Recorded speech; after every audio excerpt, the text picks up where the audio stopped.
15 seconds left.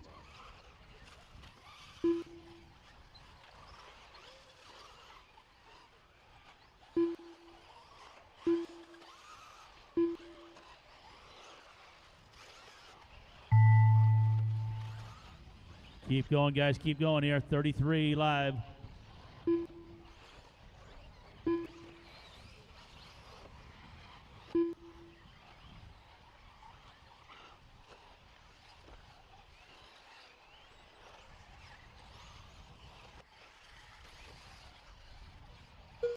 Yes, we are going to water. Thank you, Rick.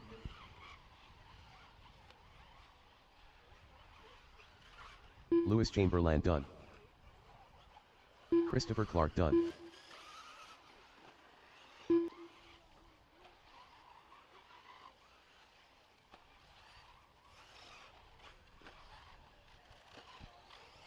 Racing it out, guys. Still racing it out. We got a bunch done. of trucks here to finish. Richard Track Smith crew ready to done. water. Track crew ready to water.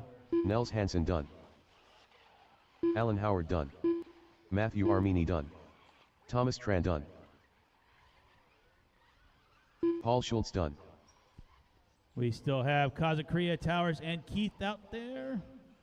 So Jared Kazokria done. Kazakria, we got two more over here working the middle. Let's let them finish up here. We can start watering the left-hand side, guys. Start watering the left-hand side, please.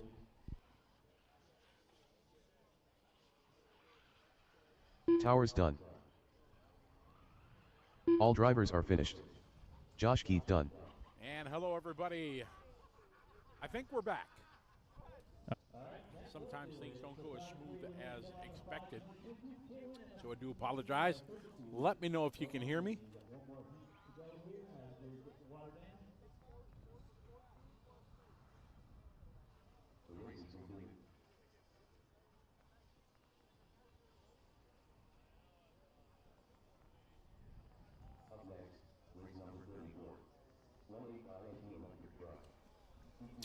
Let me know if you guys can hear me as we get ready here for race number 34. Intermediate electric truck.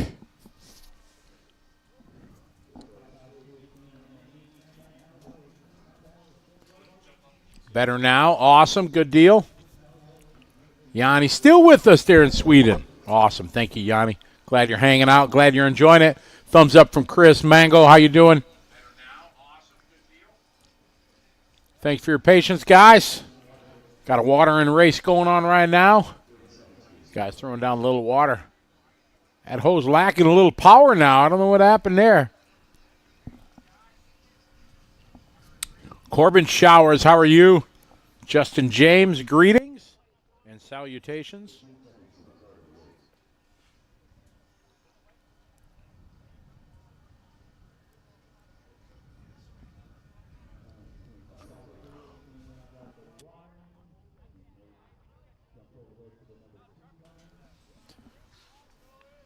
Dave Shank, how you? Michael Hahn checking in from Georgia. Good to have you following along.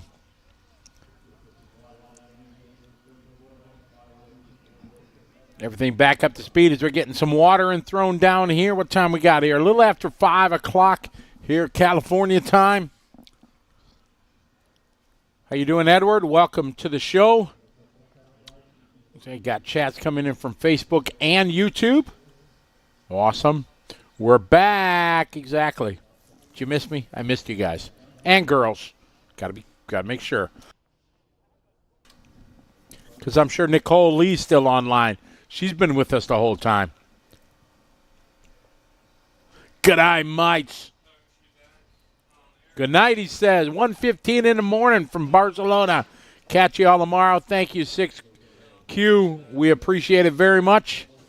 Love doing it. It's only going to get better tomorrow when we get some mains going, get some heads up racing. Going to be good. Can't wait. Joe checking in from Waco. I don't know, Corbin. You know, it's too tough to choose. We've had, excuse me, we've had some great runs from some of the young guns. Frank Contreras Jr., Brandon Rose looking really quick, Spencer Hackert. Excuse me, those guys that, you follow me through my career, you know I always cheer for the underdog, so I'd love for it to be a first-time winner. That would just be, at the 25th anniversary to have a first-time winner, man, it would be awesome. It'd be cool to have one of the other Europeans maybe win the first one.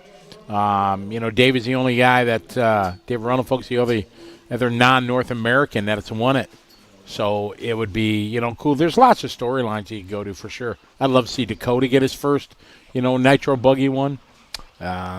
It's unlimited to possibilities. I don't have a absolute favorite. I just want a good race. That's key. Charles McKenzie. I haven't been to Guam in ages. It's pretty easy to get to from the U.S.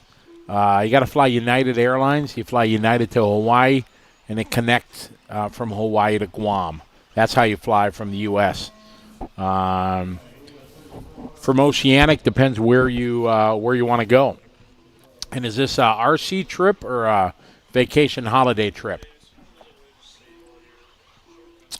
Mark Peterson checking in. What's up, Mark? How you doing?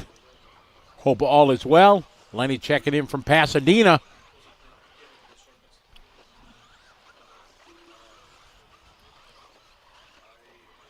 I see the word Pasadena, California, and immediately think of the Beach Boys. I don't know why. I don't know if they're from there or whatever. I just see Pasadena, I think Beach Boys. I got on a Beach Boys music kick a couple weeks ago. I don't know. I got a bunch downloaded. I don't know how I got them, but yeah, I just played like a whole playlist of Beach Boys. It was kind of cool. That was just like fun music back in the day.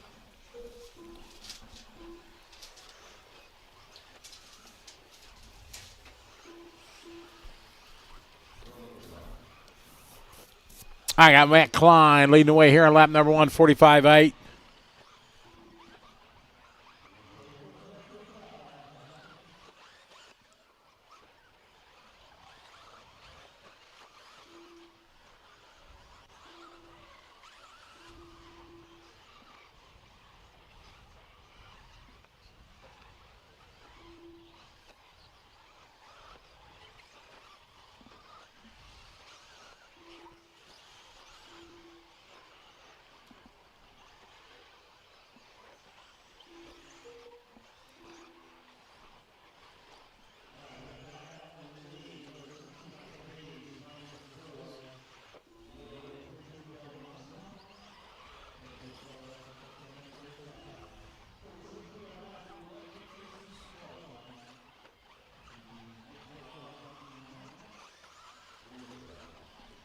Okay, Matt Klein leading the way. It's the Heat 2 of our electric truck.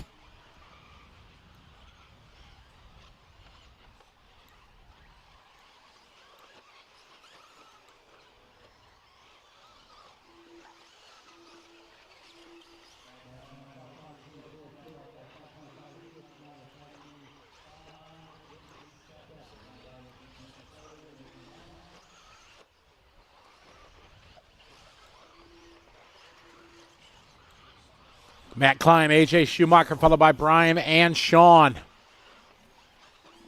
Looking to set the TQ here as Jared did it in the first heat. These guys are just a bit faster.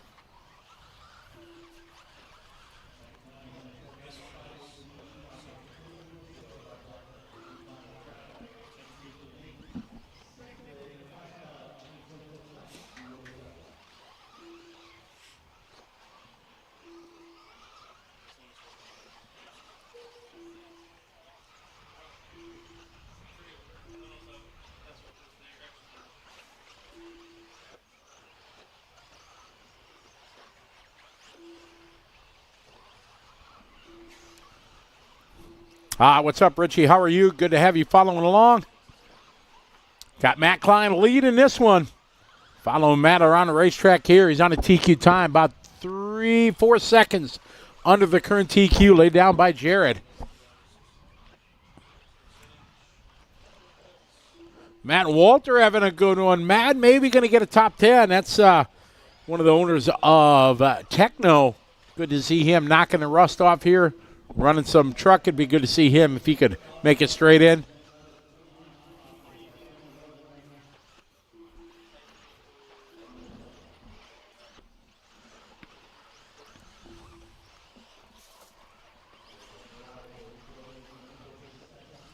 Matt, Dylan, AJ.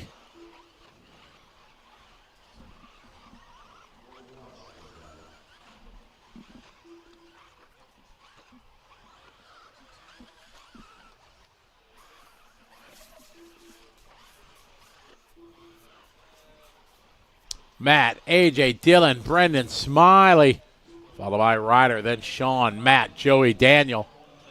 Nope, I jinxed Matt. Sorry, Matt.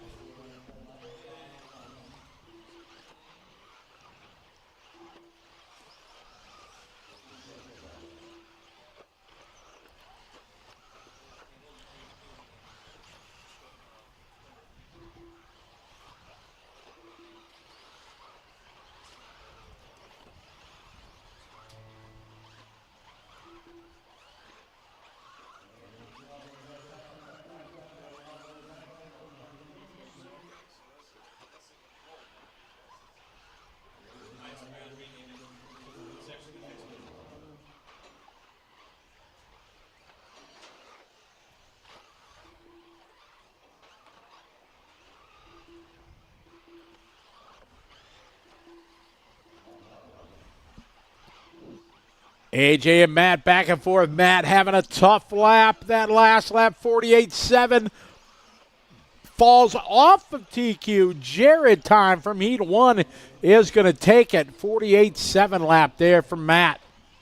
Tough luck there on the final lap.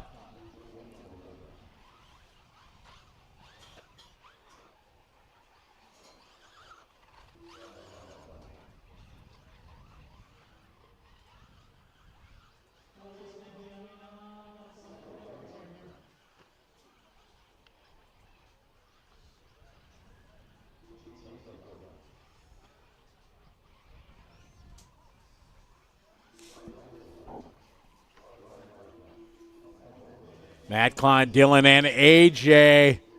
So Jared's time's going to hold, so congratulations, Jared, out of the B sort. Going to take the TQ here for round 3. Matt going to go 2, Lewis Chamberlain 3, Dylan Bartlett 4. AJ gets a 5, Smiley a 6, Sean a 7, Ryder 8, Matthew 9. Thomas Tran going to get a 10 out of this one. Matt Walter, unfortunately, tough lap. Sorry, Matt, if you watch this, I jinxed you. My fault. Sorry.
All right, getting ready to roll here.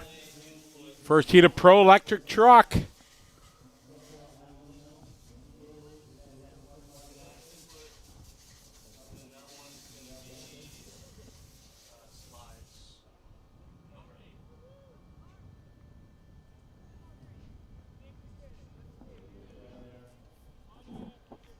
Who are you going to take in this one, guys?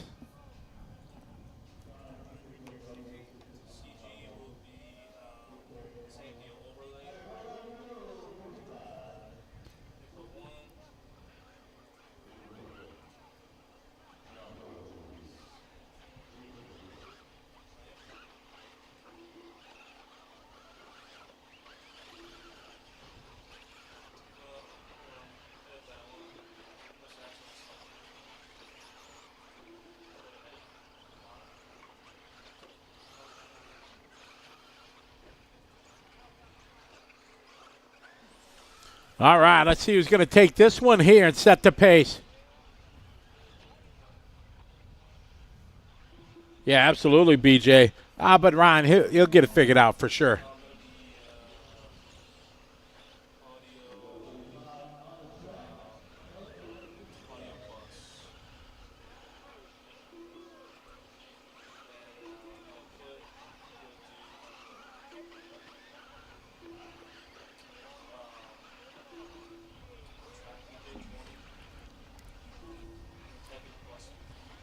Big Bear says, Frankie, Ben, panic.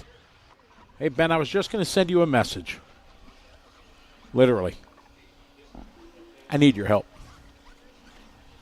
I was just pulling you up on Messenger.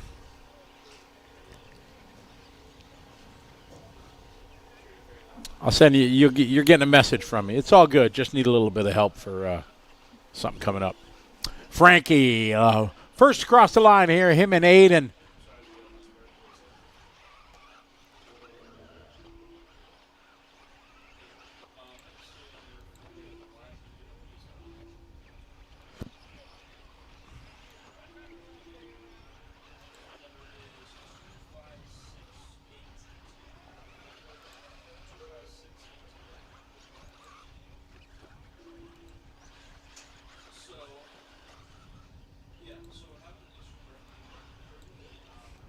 I got Mason that time. Juan Carlos, followed by Caden and Frankie, all with 43-second laps. You got it. Here in between the race, Ben.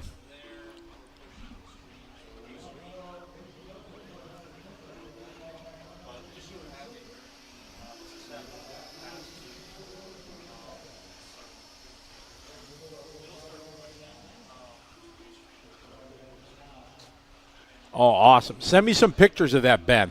For sure. I want to check that out. My daughter and son-in-law just messaged me, say they want to go to the Worlds. So I may have the whole family going next year. Be pretty awesome. All right, Frankie now back to the point. Oh, Aiden Horn says, I don't think so. Aiden goes to the point. Then Daniel, Frankie, Jacob, and Mason. I like you've been doing some 10-scale racing, Ben. That's cool. Aiden and Daniel. Then it's going to be Frankie. Adam Drake down to the 4th spot, moving up.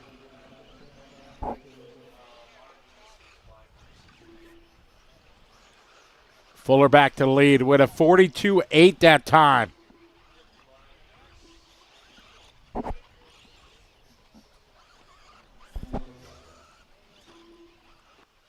.43.4 that time from Horn. There's 43.5 from Daniel. Frankie, 43.6. Juan Carlos, 43.4 last lap. 43.5 from Jacob. 43.3 from Adam.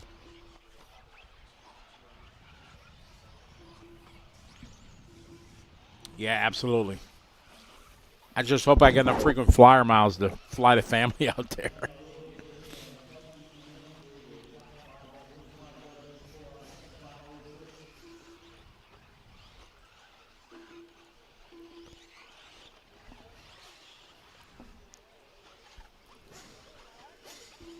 Mason out front, Frankie, Daniel, Aiden, Juan Carlos, then David and Jacob.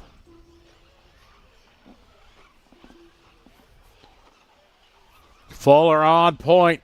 Fuller right now, 7/10 in front of Horn.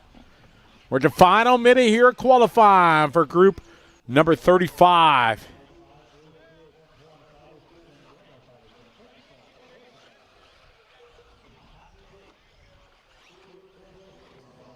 Good deal. Copy that, Ben. It's a good way to do it. Good reason to.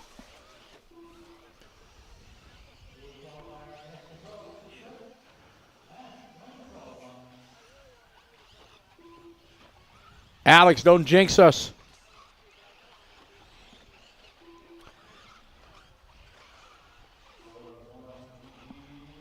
Mason, Aiden, Daniel, Frankie, Juan Carlos.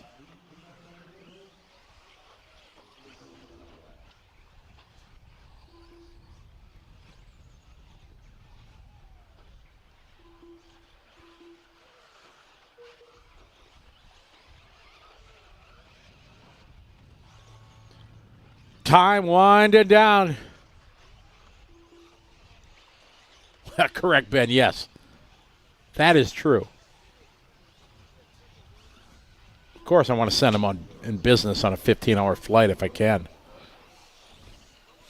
But sometimes that'll take, 750,000 miles.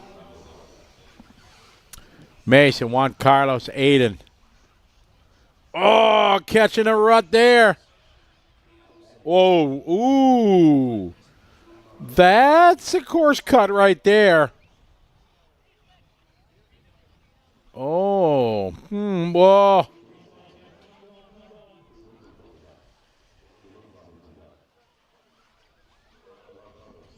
Man, Juan Carlos going to take that one.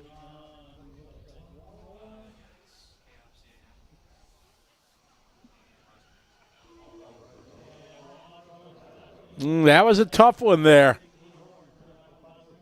That was, didn't even try to get on the right side of the track. Just went wide and, I ain't race director. I ain't saying nothing. Not it.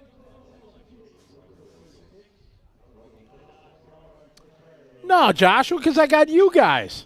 As I said, you guys are the stars of the show. You guys give us stuff to talk about. You talk about your love for the hobby, what you love to do. We tell stories, talk about movies, talk about shakies, talk about Ben Panic running 10 scale because the 8 scale track's 2 hours away. So there's lots to talk about. I don't get tired of it. Then you got good racing. I don't get tired. There's Lou Dog right there. Lou Cavalieri. Did you see him here on cam?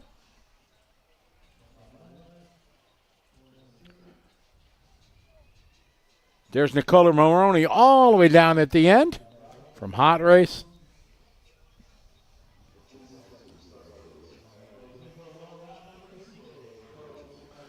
Ian, no, the white car, I don't know exactly who it was. It might have been one of the Fullers, but that's not fair to say because I don't know if it was actually them. Don't know which one.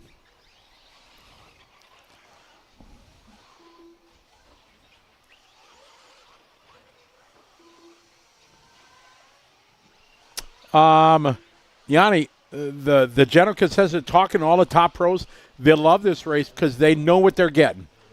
It's a great event. It's well run. The track condition changes. They know it's going to change from Wednesday to Sunday. They know it's going to get ruts and bumps. They know every night Joey and his crew redo it. And so they know 100% coming in what to expect. And they really do like it. So no complaints from any of the top guys regarding track conditions and everything. I'm kind of old school, so I like the older, loamier tracks. Not so much the high bite, sugar down tracks, things like that.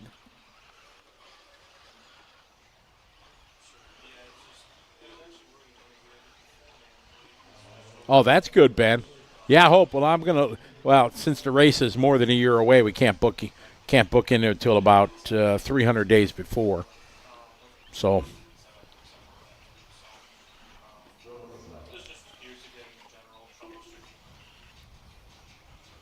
Oh, Josh, you can make your life exciting. Just find ways to enjoy life. Exciting doesn't have to be traveling. Exciting can be as simple going to the library, getting a new book, something new to read, or going doing something and learn a new hobby. I'm really trying. I want to finish learning guitar. That's like the one thing I want. I wish there was a travel guitar I could take with me that kind of like fold it up and travel so I could, keep learning. Unfortunately, I'm usually home for like the most a day a week, so I'm always on the road, so I can't. I bought a guitar that kind of plays on an iPad, but it's just not the same. Ryan Lutz here in the top heat of Pro Electric. Time to beat Juan Carlos, lay down 7.506. Yami, R1M, I am. The Live RC crew, we will be in full effect at Psycho Nitro Blast. Cross start finish line this time by Spencer Heckert. He's your top qualifier in Pro Nitro truck. No, airports are not exciting. Unless you're baller life like you, always flying business though, bro. You know, Ben, I fly a lot. I probably fly second most in the world in the industry next to Ben Panic. See, but Ben's baller. Ben gets to fly all first class, business class all the time. So, yeah, for sure. You're my hero, Ben. When I grow up, I want to be just like you. All right, we on Ryan. He comes across start finish line. Last lap is a 42.5.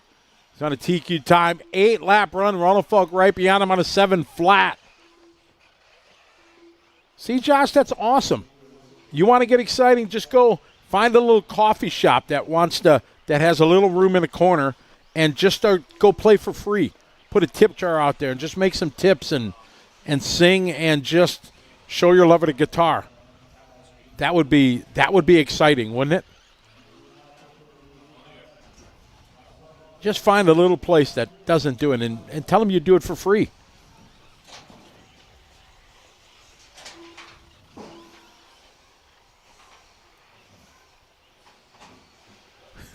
Yeah, that's true. David Ronafog now nipping at the heels of Lutz. Lutz had a 43.0, which is not a slow lap by any means, but Ronafog just throws down a hot lap there, 41.8, moves to the top of the board. We're in the final minute of this one. Brandon Rose, yeah, to the point. B. Rose making it happen. My, oh my.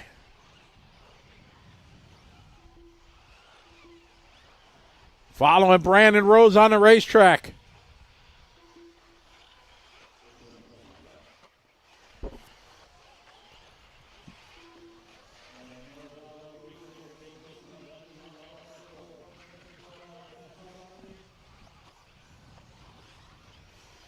Mayfield now to the point. Mayfield's got 2 zeros. Heckert's got a 3 and a 2.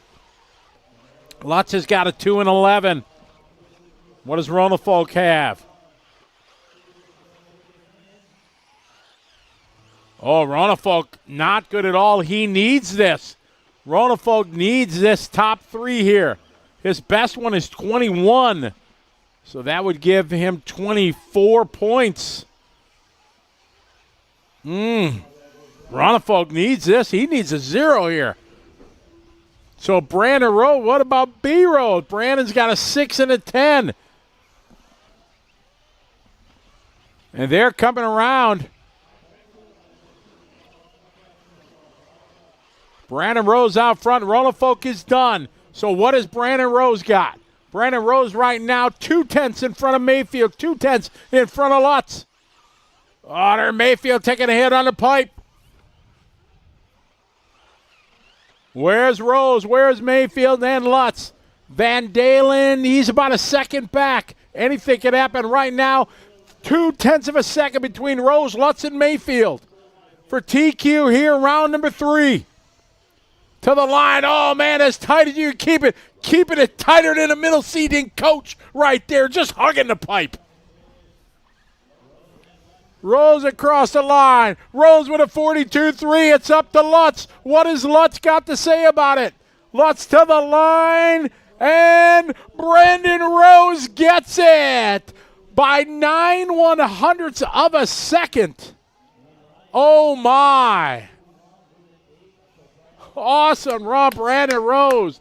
Another strong run for B. Rose. Lutz, Mayfield 3, Van Dalen 4, Figueredo 5, Ronafog, Wiggins, Heckert, and a screen change. I lost it.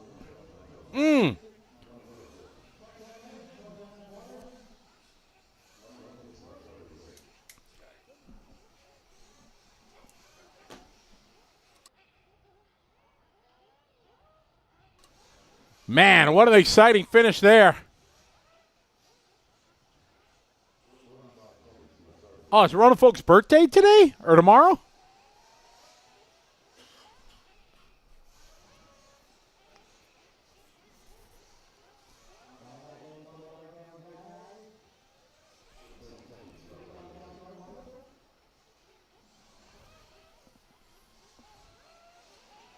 Man, exciting one there.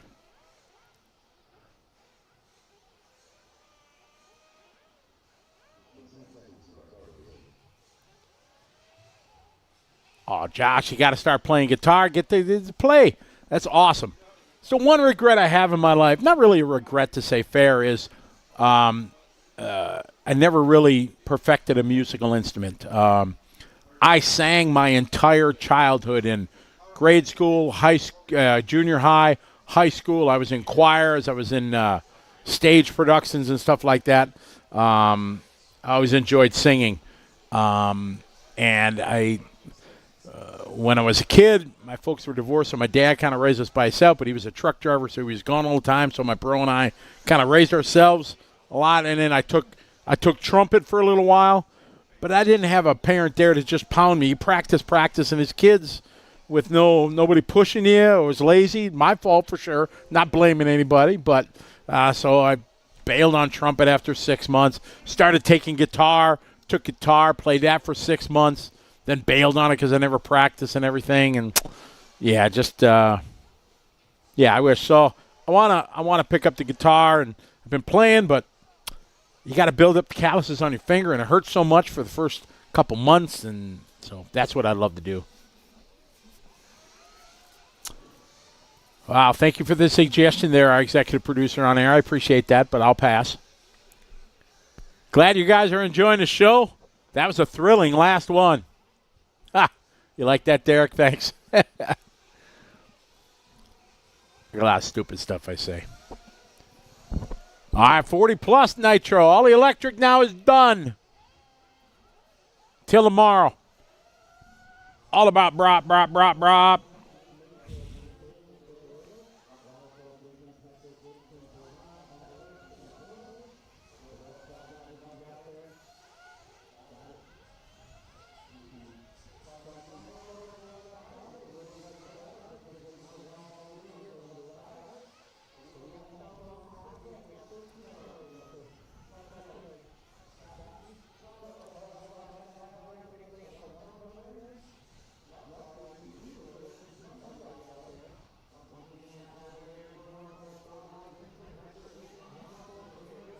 All right, they're trying to get the marshals out there from the last race.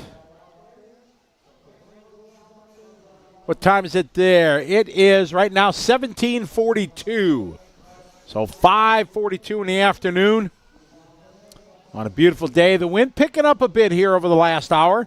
See it there at the palm trees and the flags waving a bit. So David Ronenfolk's birthday today, or / tomorrow. Yeah, tomorrow. So we'll have to, you guys, the Throbbing Brain, remind me to wish him a happy birthday tomorrow. 28th birthday it is.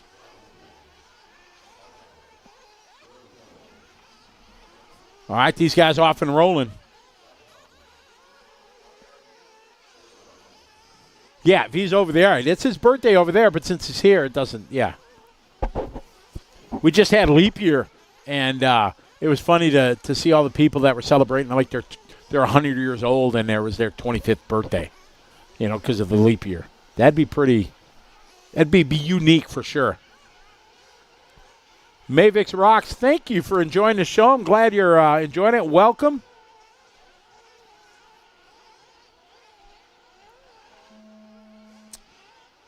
Welcome to live RC coverage here of the 25th running of the Dirt Nitro Challenge from Paris, California. A couple hours outside of L.A., northeast-ish, I think. Well, happy early 33rd birthday, Josh. Ryan Pinchin, how are you? Good to be heard. Oh, Jimmy said we're done at 9:30. I thought it was going to be like 8:30 or 9 o'clock. I got to get my beauty sleep. I need a lot of it.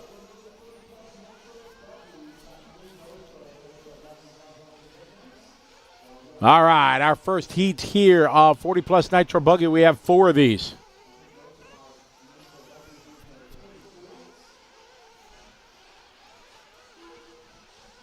Tomorrow's main day. I'm going to have my tag team partner, Charlie Swank, is going to be with us. So you guys will you're tired of hearing me after the last couple of days. We'll have some fresh vibes in here. And Charlie's funny. He's a good guy. This guy's online. Happy Friday evening to you. Track is awesome. One of the favorites from talking to all the guys. Everybody absolutely just loving the track layout.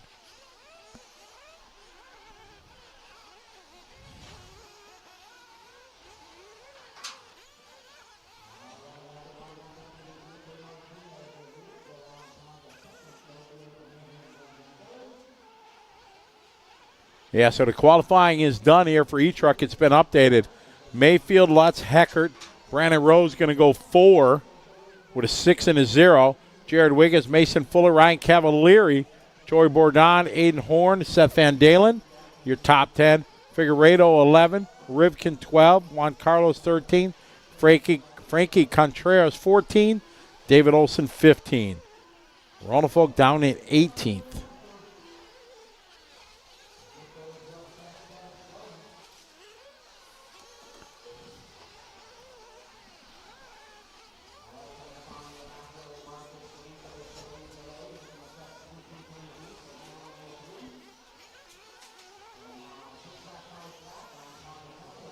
That's awesome, Dave. Yep. Definitely got to try to learn, and it's just time for me trying to find an extra. I try to do it every 10, 15 minutes I can before I go to bed, play a little bit. Ryan's got 2 turntables and a mic. Sorry about that, folks. It's getting late. Tony Newland from Pahrump, Nevada, just outside Vegas. Clinic man.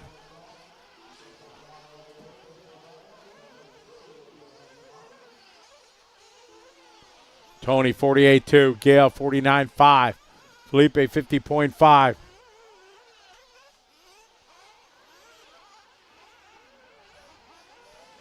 Felipe Trammell. Ophir going up to the 5.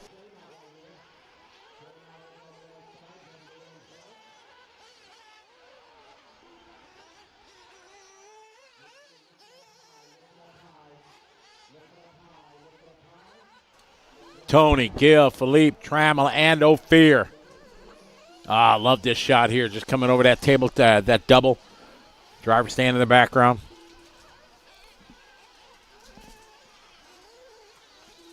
Coming up on the 1 minute mark in this one, Tony out front.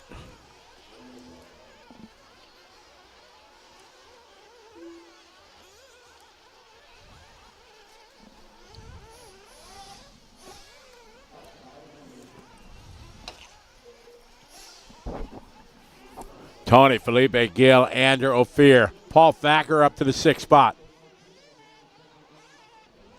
Paul, as I mentioned, if you guys weren't listening before, Paul's awesome story behind him. He was a X Game, the ESPN X Games Supercross, Snowcross rather, champion, multi-time medal winner. He's got the world record for the longest snowmobile jump, 300 feet.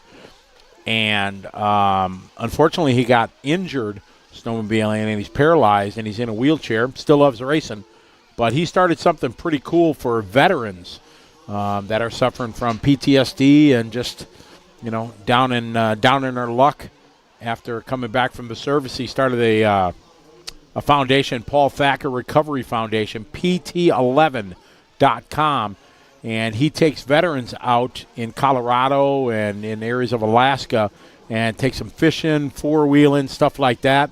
And it's a great program that he has that he puts his own resources in, and it's really a cool thing. So I give Paul mad props. That's PT11.com. So if you have a veteran in your family, or maybe you're a veteran yourself, anybody needs a little brightness in their life, look them up at PT11.com. It's a nonprofit organization that Paul puts his own resources in to fund and to help support veterans that need a little bit of help. Rafael checking in from Brazil.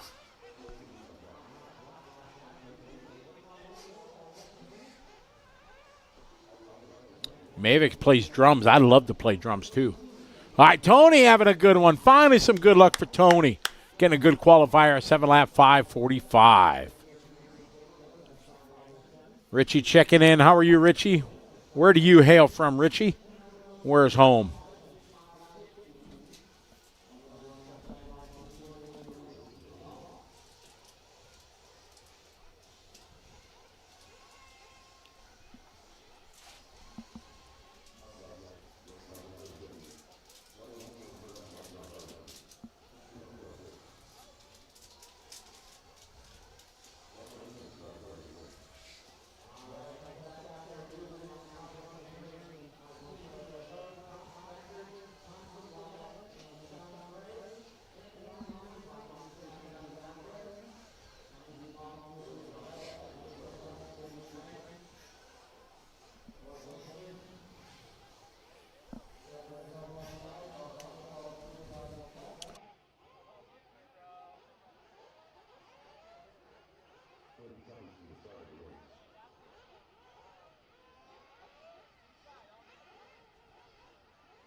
All right, folks, so we're going to take I'm going to take a short little break here just for a minute. We're going to throw back to Jimmy up in the scoring shack. I'll be right back in just a couple minutes, guys.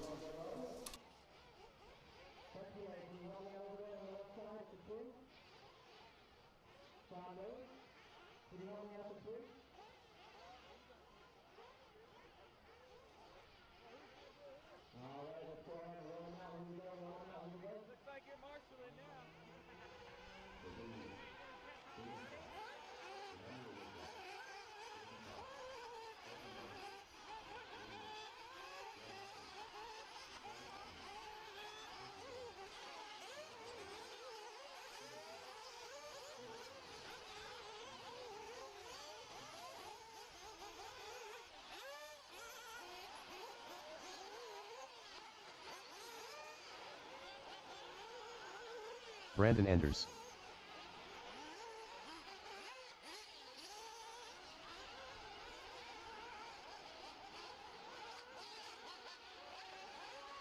All right, our C qualifier for 40 plus Nitro buggy about to get underway. Here we go. Loop is live. Next water coming before race 40, so after the next race.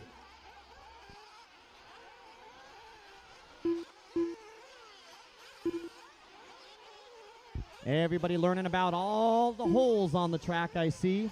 Just like every race, every time. It's been about 4 hours since the last time you were on the track with your buggy.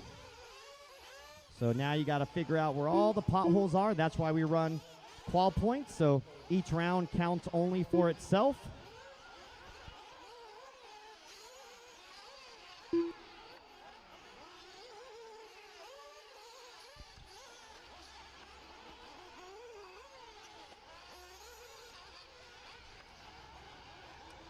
All right, waiting for everybody to come by for lap number 1. About that rough track setup, it's only going to get worse. 4 minutes left.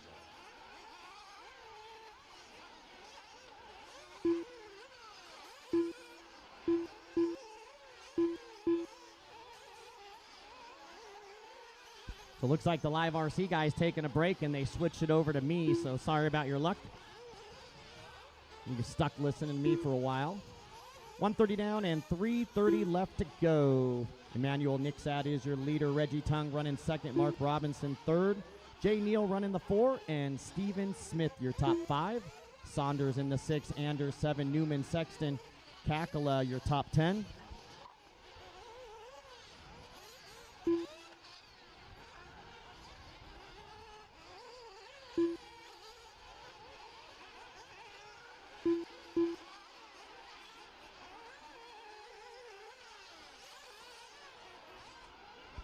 So Reggie, Emmanuel, and Mark Your top three, 3 Jay minutes Neal left. and Steven Smith. We got 2 down and 3 to go. Your top qualifier set in the last race by Tony Newland. That was a 7-lap 5:45. Reggie on a 7:5:46, so 1 second slower than the TQ. So Thacker's Marshall, that spot used to be a good spot. Now not so much of a good spot because it's so bumpy right there that he's having to work a lot. Guys just going around a corner are front flipping because those craters are so big. But it's all, everybody's driving on the same track, so you all got to get through it every lap.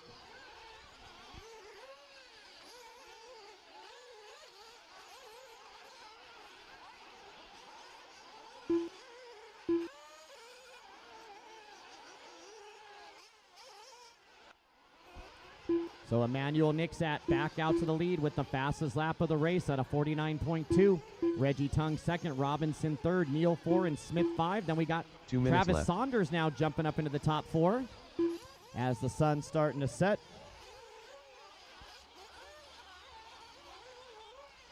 So 3:15 down, 1:45 to go, drivers. 3:15 down, 1:45 to go. Nixat and Tung doing battle, 1.8 seconds apart. Mark Robinson jumping up into that third spot. Smith in 4 and Saunders top 5. Jay Neal running 6 with Malero 7, Newman 8, and Anders 9. Sexton 10, Hopkins 11, Martins 12, Treviso 13, Scott 14, and Kakala 15. And I'm back. Hey, everybody. We're back. Oh, we got Emmanuel, E-Clip out front, Reggie, Mark, and Chris. Shout out to all you guys hanging out. Richie up in Crandon, Wisconsin. Awesome. I'm from Milwaukee. Fellow cheesehead.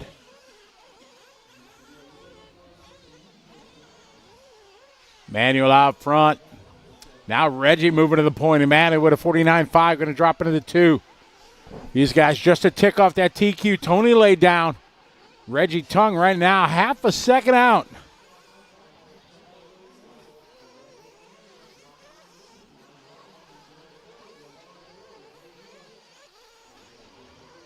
No, Alex. If it's your first big race, there's nothing wrong with running Sportsman.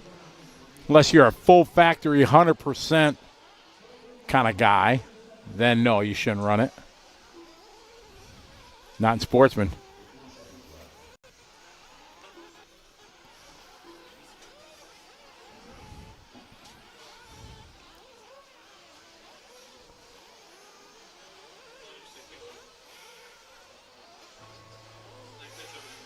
Osborne RC checking in for Wichita. How are you?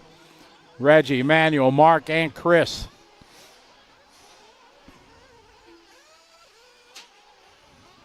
See the sky in the background there looking a little bit scary. Ain't gonna lie, you can see some of that stuff falling down over there. Hope it goes the other way.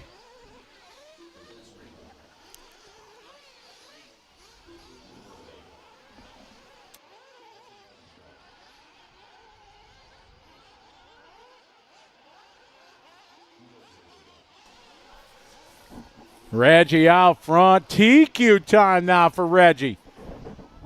Here in our seesaw to 40 plus.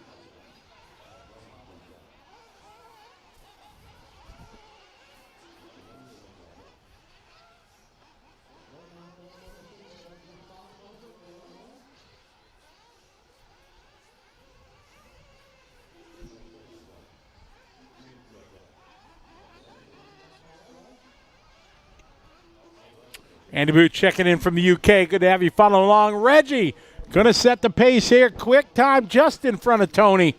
Reggie goes 7 lap, 5:43. And they got a big dog on the track. They need to, who let their dogs out? I did just say that, didn't I? Sorry. It's late.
All right, starting to get a little dark out there.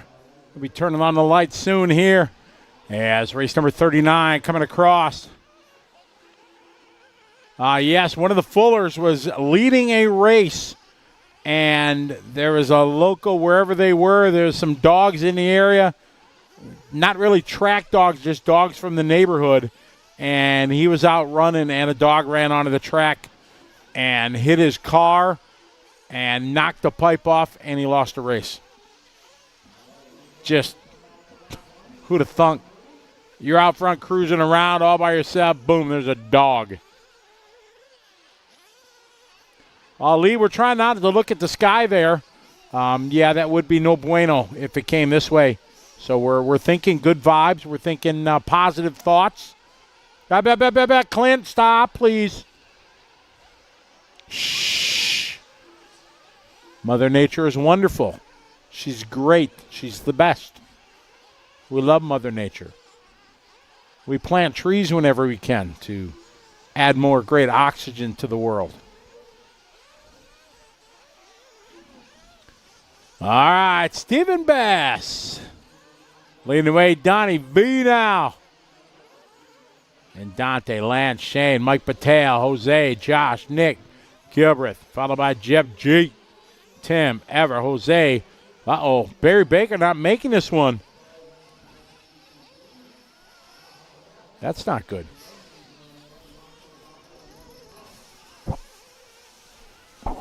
Unless he's got 2 locked in runs already.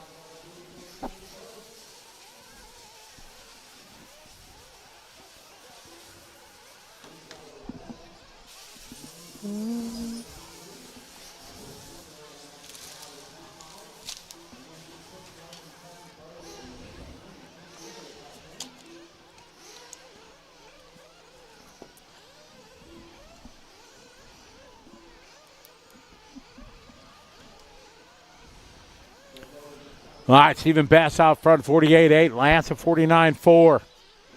Mike Patel now moving to the 3 spot. Josh Alessi, then Jose and Shane. Matt Nelson, is the dog okay? I think so. No reports of dogs being harmed, minus just getting hit by a 8-pound 8 scale.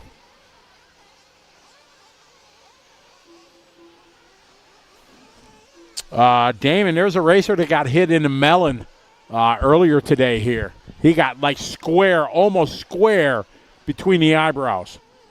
And I was talking to him earlier. He came up when we were doing interviews during that break earlier. And he said, hey, did you guys get that on Live RC? And like we didn't even know about it. There was a runaway, and it pinned him right in the melon. And I said, are you all right? And he's got a big scar on there. You know, it's red and welted. Abrasion. And I said, did you go to the hospital or you gonna go check? He says, well, we left and we were going there, but then we decided to go to IHOP. You heard that correctly. He was on his way to the urgent care and he said, yeah, I'm all right, let's go to IHOP. So I guess he wanted a Rudy Tooty Fruity pancake, whatever the thing they got there. So thankfully he's okay. But, yeah, hit him square in the melon. Patel out front. Oh, my. 2, 4, 6, 8, all bunched up like it's the start of the main. Hard to have a fast qualifier like this because, you know, there's a couple of those guys that just pride won't let them give up a corner. We've all raced with guys like that, right?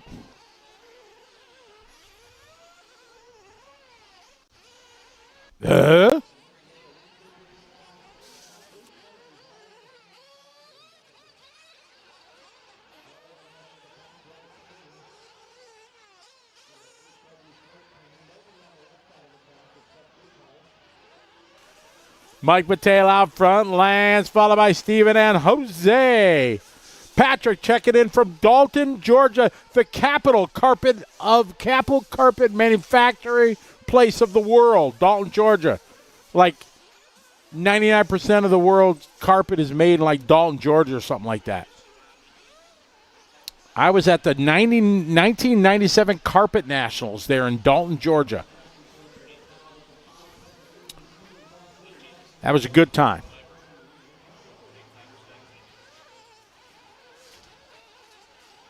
John Moore, no, he thinks it's a pancake.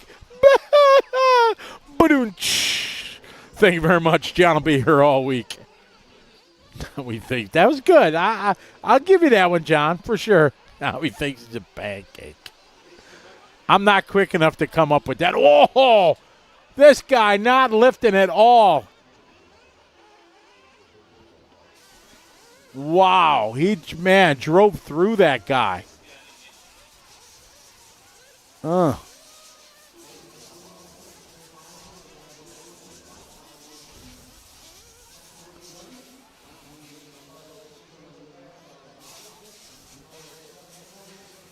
Rhonda Drake back with us. What's up, Rhonda?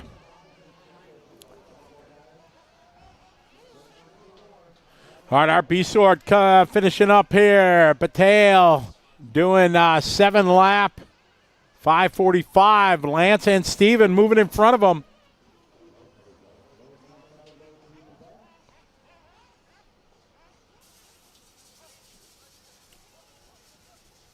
Oh, we can't say that, Joseph. We can just say it's dope.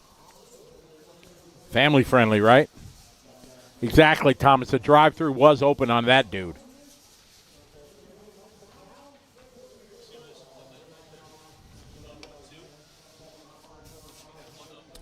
Thank you, Tyler. I'm glad you're not getting tired of Zet. Oh, John, you're the one that came up with set screw last year. We were trying to remember what it was, and somebody remembered it was set screw. I couldn't remember what it was, but that was, yeah. So I've been using it now. So it's I give them a little bit of both the love. Sometime it was Rhonda that remembered it was set screw. That's right. Rhonda remembered it was set screw. Patrick, you were there in 1997? Really? Wow. It was a good race. I made the Mod A there, Mod Touring A. Barry was there, Joel was there, Josh Searle was there. Yeah, it was crazy. That was the race. Masami was there, wasn't it? Wasn't Masami there to help the Yokomo guys? I think it was that race, Patrick. Andrew Beauchamp, what's up? Let's see how good my memory is, Patrick. Was I right? Wasn't Masami there?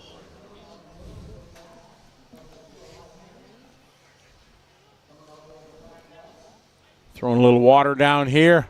Luckily, the sky looks like it's moving the other way, so keep thinking them good vibes. Because I don't want to race till midnight tomorrow night. Well, not race, commentate till midnight.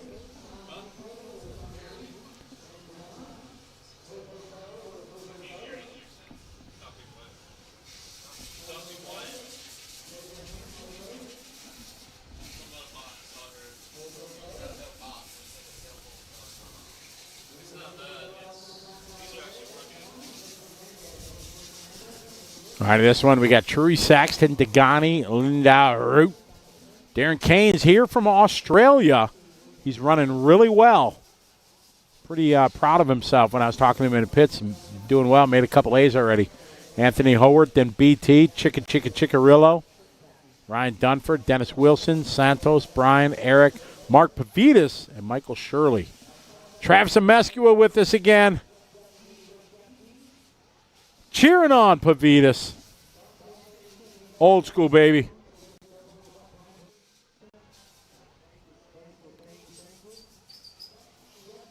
Evan Roy Garcia, how are you? I am doing swell.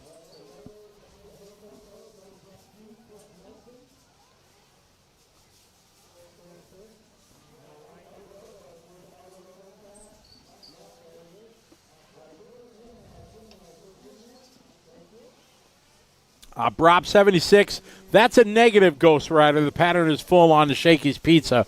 But I'm thinking it's vibing for tomorrow sometime during the mains. I hope. The problem is Shakey's is like, what is it, Eric, like a half hour from here? Yeah, it's like a haul from here. It's half hour. So we got to find somebody to make a run.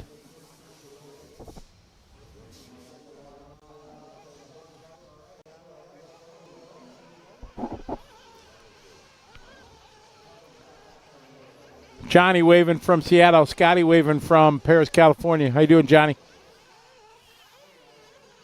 Joseph Laponte, how are you? It is a great track. One of the best layouts. All the pros agree. It's going to make for great mains. Qualifying has been so close. It's really awesome. Des says the Kings got this one. Saxon. True's been dominating.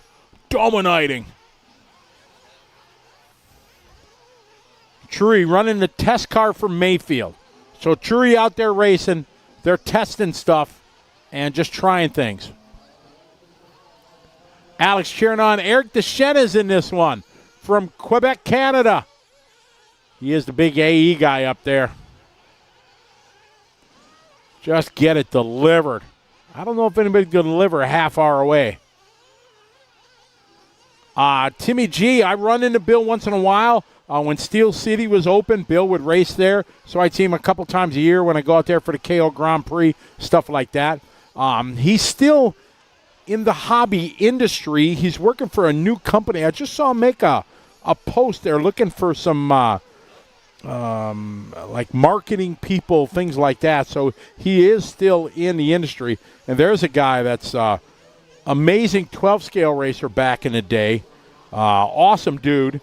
Been in every aspect of the hobby industry, from being, filling orders in a warehouse to being president of RC companies. He's done everything and everything in between. He's just a great guy, cool cat, great racer, just a good guy. I haven't seen him now for, it's been Steel City, maybe 2 years.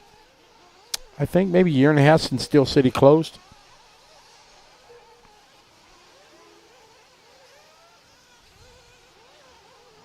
KC reporting for duty.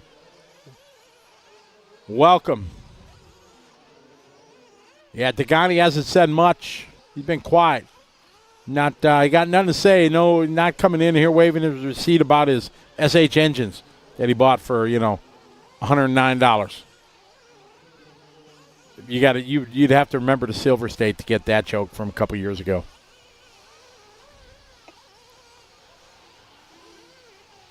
Joshua, Shakey's are only exist now. There's a select few places here in California and the Philippines. It's the only place there's Shakey's. And the Shakey's in the Philippines is probably about 70% of what it is here in the U.S. The sauce is a bit different. The Mojos are very close, and that's the most important because the Mojos make the pizza. Oh, Weston says the last time Eider and Sachs were on the track, it got spicy. All right, Trury has been the dominant one in 40+. Chicarillo looking strong here. BT, team manager, team associated, beating the king right now, Saxton.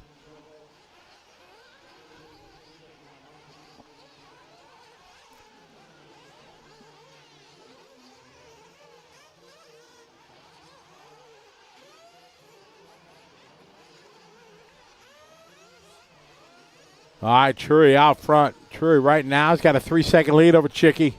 Pavitas looking strong here. Somebody at Emascua called Pavitas take the win. See if he can knock Trury off the top. Oh, Timmy G, like I said, Bill's an amazing racer. He is a wheel. I think I beat him one time here in the last couple of years when I was running 8-scale. And it's probably only because he had a mechanical problem or something like that. But he's at Steel City, him and Kevin Cole, untouchable. It was just amazing. Yeah, great guy to race with. He was always a good sport to me when on the track.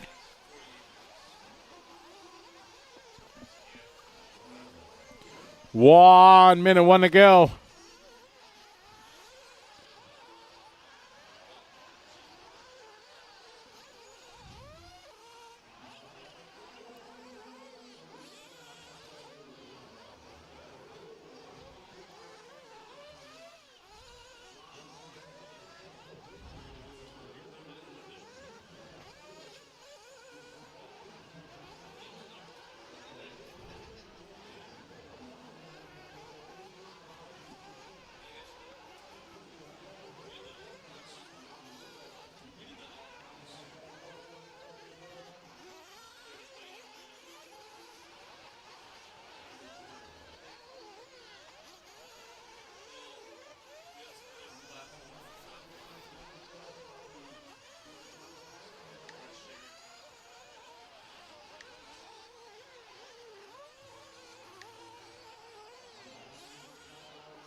Pavitas to the point. Amesqua called it. Frank Root. They're separate. Oh, good lap there. 46.6 for Pavitas on his final lap. Root is second. Root right now 2 seconds back. Ah, this be awesome if Pavitas comes out and lays it down.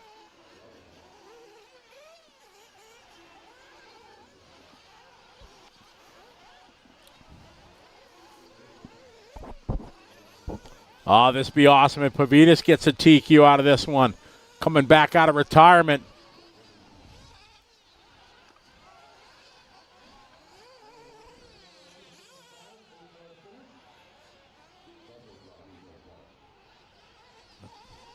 So we'll see what Pavitas has got. He's coming in and out of frame there. Pavitas across the line. 48.8, puts it down to 5.34. Let's see what Root's got. We're following Frank Root. Root, the only one that can take this away from Pavitas here in round 3. As they come down the line, survey says. And Pavitas going to hang on. Trury going to go 2. The King, Richard Saxton, goes 3. Frank Root going to go 4. Dagani, the toe 5. Telke 6. Reggie Tung going to get a 7. Tony Newland to 8. E-Clip a 9. And Mike Patel round out your 10.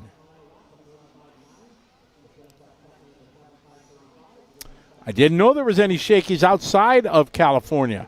It's very rare. There's no more anywhere in the Midwest that I've seen. So, yeah, I'm a big Shakey's fan. Hopefully we'll get it.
Travis, the OG, called it out.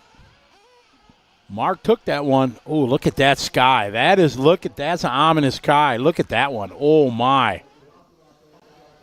Wow, that's a picture right there. Wow. That's kind of scary. I hope that keeps going that way.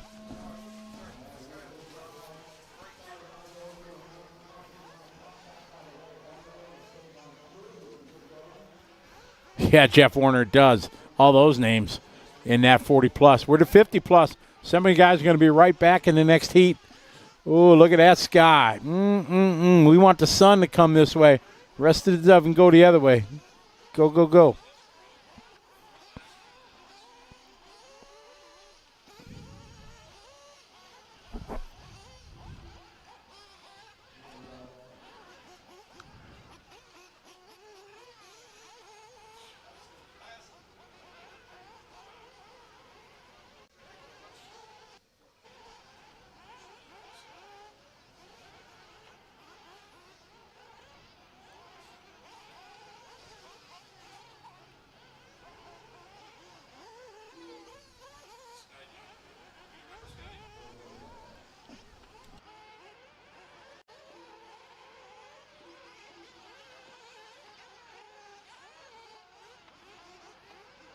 All right, we're off and running.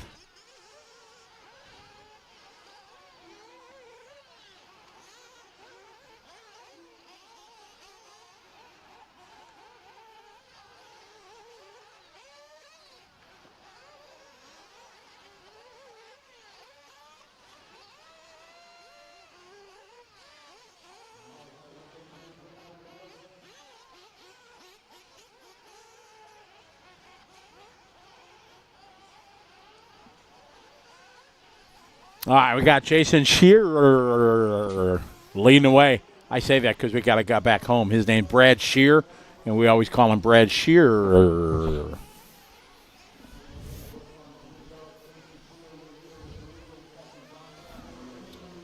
Pretty awesome, picturesque track here at the Dirt. Starting to get chilly out there.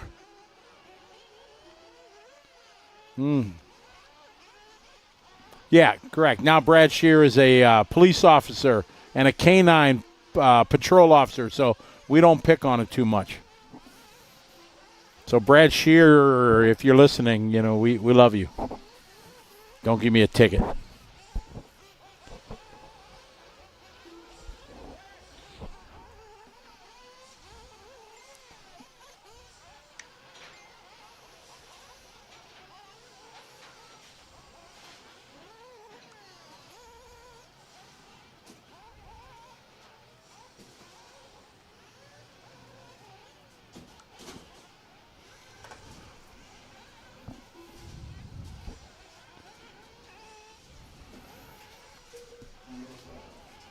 Eric out front leading away, followed by John, Jason, Keith, and Jesse. Oh, in and out today, shake is tomorrow. That'd be great for my diet. Oh, yeah. I mean, I've worked hard to, you know, get this physique. I don't want to, you know, make it worse.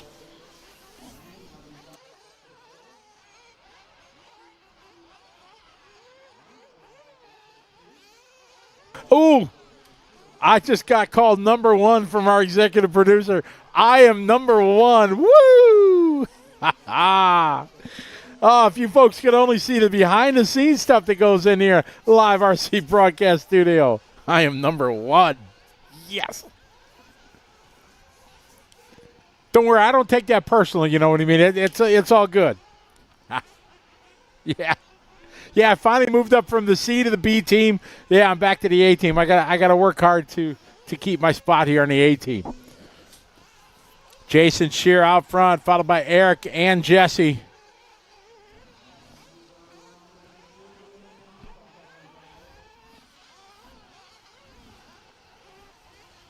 Jason out front, looking to set the pace in Heat 1 up 2 of our 50-plus.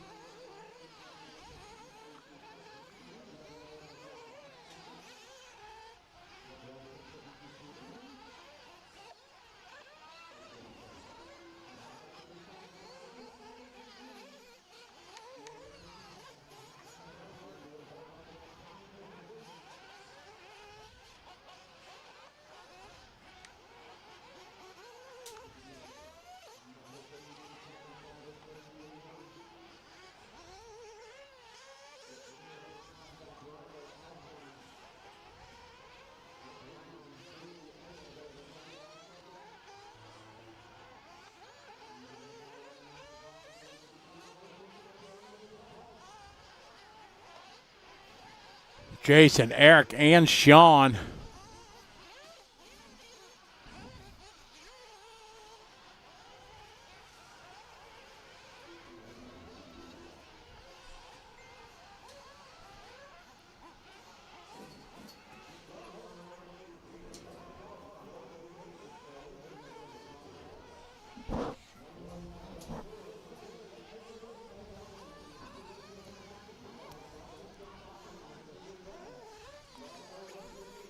Jason is finished up, going to lay down to 6.525. Eric going to be right behind him, 6.534. Well, looks like Sean should hold on to the 3 spot with Jesse and John behind him.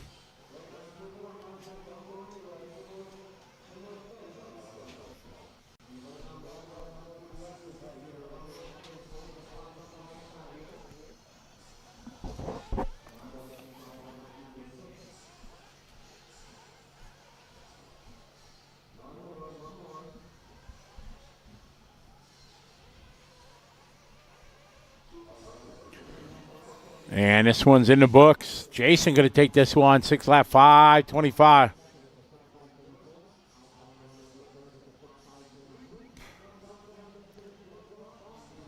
What a sky that is, guys. You see that?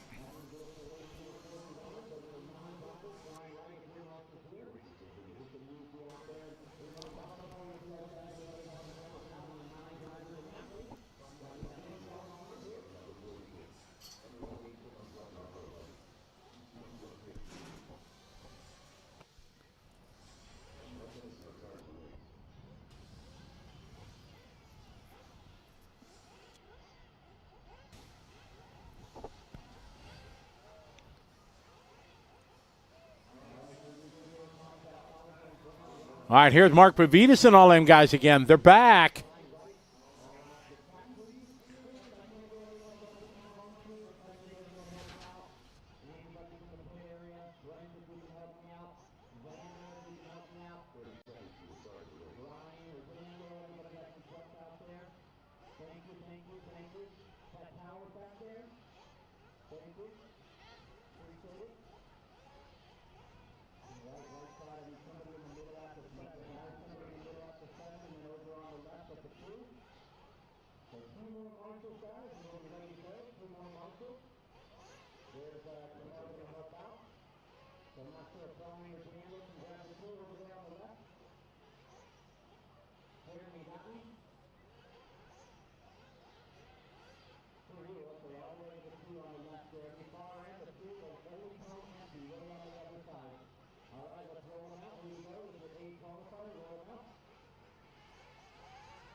Pavedas out front, 46.8 last lap.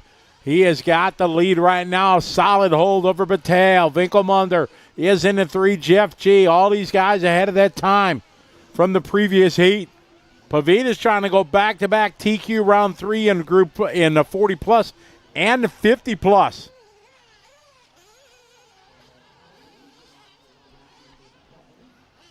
Paveda's having a tough lap there, 52.8.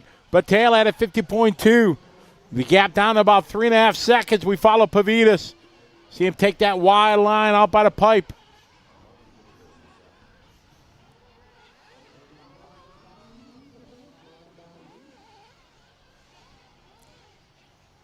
Mark, Mike, and Don. Pavedas, a good finish over the little hump there across the line. 47.5 for him. That's going to take this one. 7-lap 5:39. Battelle. No, Donnie V. Donnie V with his hot lap at a race. 47-1 the last lap. Goes to the 2. Battelle, G. Perez, Wilson, Sexton. Darren Kane's another solid run there. Going to put him in the show. Followed by Coach and Elton Martinez. Round out your top 10.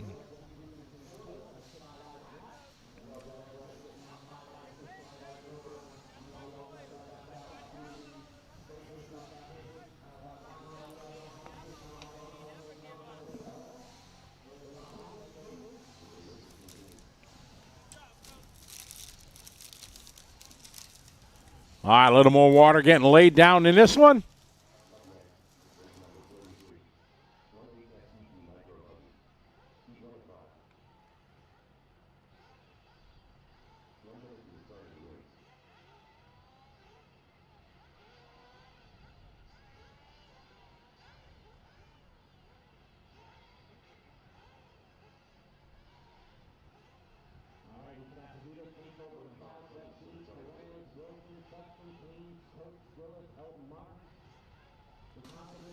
Big shout out, hey, Joe Scaramel. Joe, how you doing? Good to have you following along. Joining us here for the DNC on liverc.com.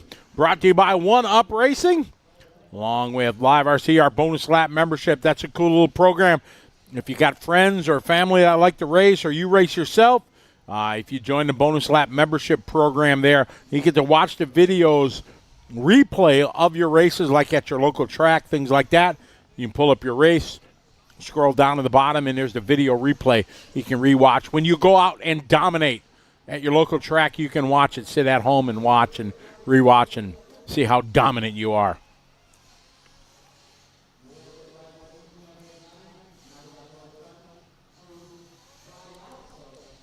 What's up, Todd?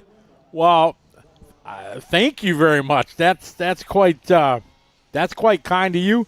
I would look forward to it. So hopefully we can meet up at a race someday. Where's Castle Rock? I'm not familiar where that is.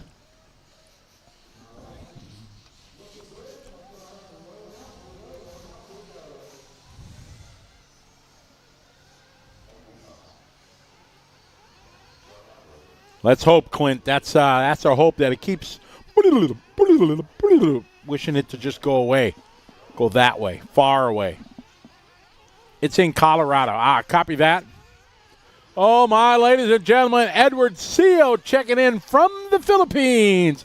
What's up, Edward? Edward, you've missed a whole lot of talk about the Philippine Masters coming up. There's a lot of people talking about it. Everybody's excited to be going. Ty Beals jonesing for some adobo. Somebody was asking about balut. That's a negative on the balut. Not happening. Just a couple weeks away. Pretty excited. Joe, yes, sir. I'm going to PNB with the Live RC crew. Looking forward to that. That's always a thrilling but also crazy race. So looking forward to that one.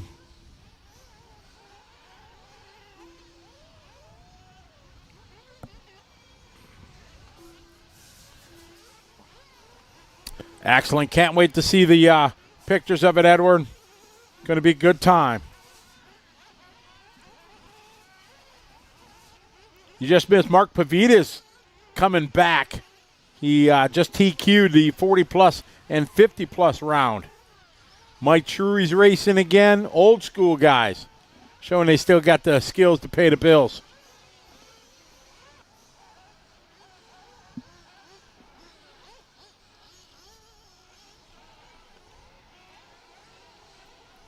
Edward, I talked to Adam and Rhonda. I told them, you guys can. We got room. We can fit you in if you guys can make it. So hopefully they'll be able to join us again. Great to have Adam and Rhonda join us. Adam's been there numerous. Adam been there 3-4 times, I think. All right, lap number 1 getting in the way here, getting down 53.7 for Andrew Gerhard, 54.0. This is our Sportsman Nitro Buggy Heat 1 and 5.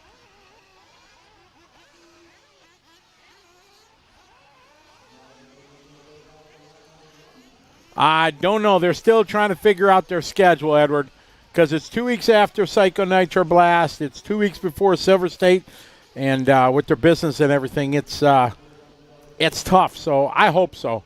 Trying to talk them into it. It'd be awesome to have them there.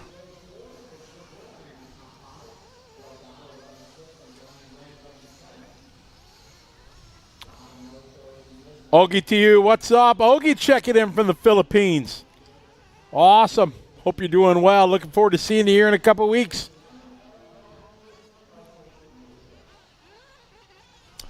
Tyrone, from me in Milwaukee, it takes a full 24 hours. Milwaukee, Dallas to Japan, and Japan to Manila. Before the pandemic, used to be able to fly to Hong Kong, Dallas, Hong Kong, and then from Hong Kong, it was only like an hour and a half flight, which made for a better route because I'd rather take the long haul, at one time. So that's the best. But they don't. American doesn't do the Hong Kong flight anymore. So we fly to either Haneda or Narita in Japan. Look out! Whoa! Whew. Glad he saw that one. But if you live in L.A. here, you can get a direct. That's what Adam Drake always flies. You can fly direct Philippine Airlines from L.A. to Manila. And it's, I think, 14 or 15 hours. And it's direct, so it works out pretty good. The nice thing about that, the return flight is Sunday night. So like Adam usually will get done. We get done racing and everything 5 o'clock or so. Goes back to the hotel, showers up and everything. We still get him to the airport in time for I think it's a 9 o'clock flight. So that works out pretty good. Kono, how are you? Welcome to the show. Got Sportsman Nitro Buggy. You got Andrew Cox leading this one, trying to set the pace. 6-5-23.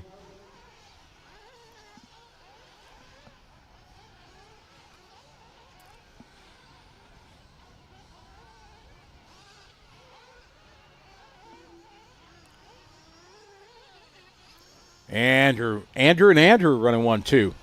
Then Sean, Gerhard, followed by Brian, Christopher, and Christian. Sun going down, and it instantly got cold here.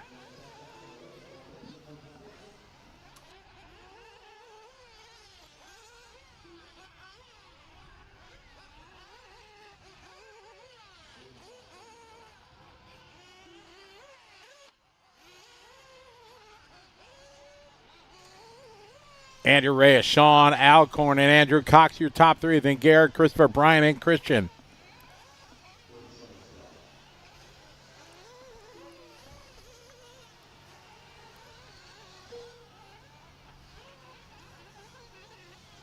Race 44 is up next.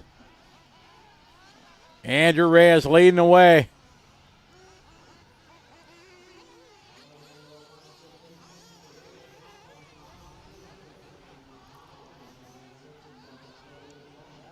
Backyard tracks, Damon, are some of the best. People just going out, gathering to have fun. No stress, no drama. Just going out and have fun for the love of the hobby. It's a good time. Backyard tracks. Grassroots racing. It can be missed by a lot of people that get too wound up in things. Whoa, where was he going? just a bit outside. Movie. Andrew, Sean, and Andrew.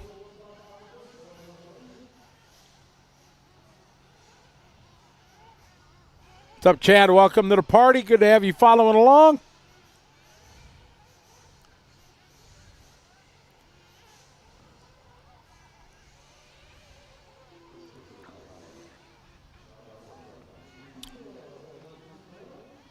Looks like we just got Andrew and Gerhard. A couple left to go.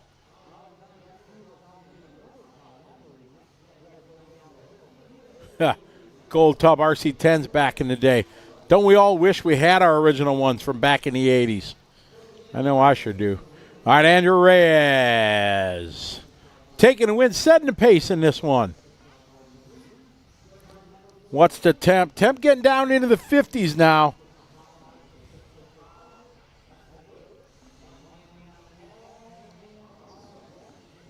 We got 54 degrees.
All right, they're getting some marshals because we had a light heat that one.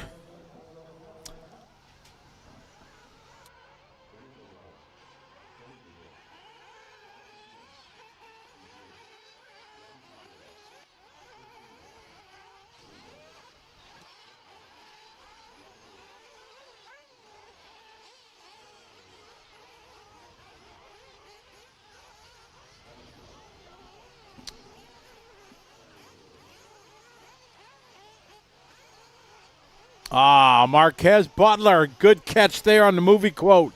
Very good. Exactly.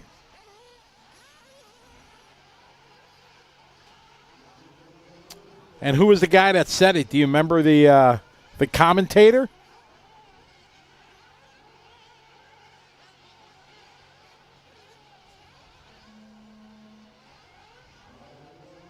Oh, RC Geek. Very sorry to hear that.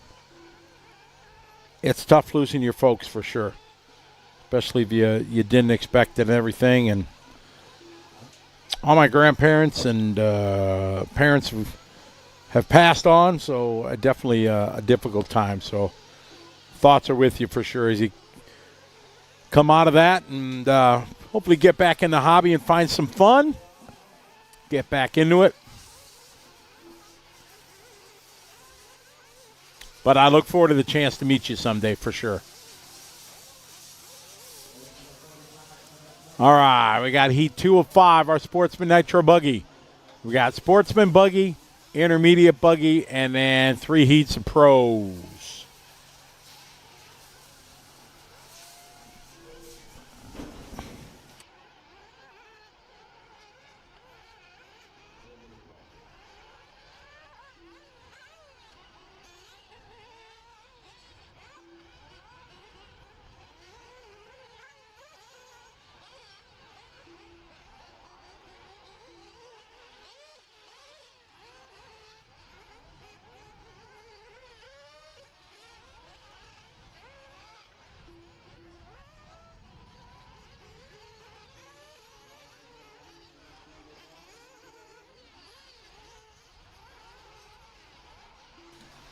I got Benny leading the way.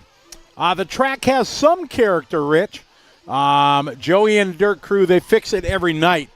So main day is when I think you're really going to start seeing the character, because all the cars are bunched up a little bit more, all jumping together, so there's a bit more crashing, things like that. So that's it. Marquez, yes, Bob Uecker, the voice of the Milwaukee Brewers, my home team. Not that I'm a huge fan. I was back when I was a kid. Back in the day when I had a paper route, I had a little radio I used to carry over my shoulder. It had like a long strap, and I used to listen to the Brewer games when I was delivering papers. Back in the day when people had paper routes. Benny, Coach, Tony, and Sean. Race 44 on the track. Heat 2 of 5. Sportsman Nitro Buggy.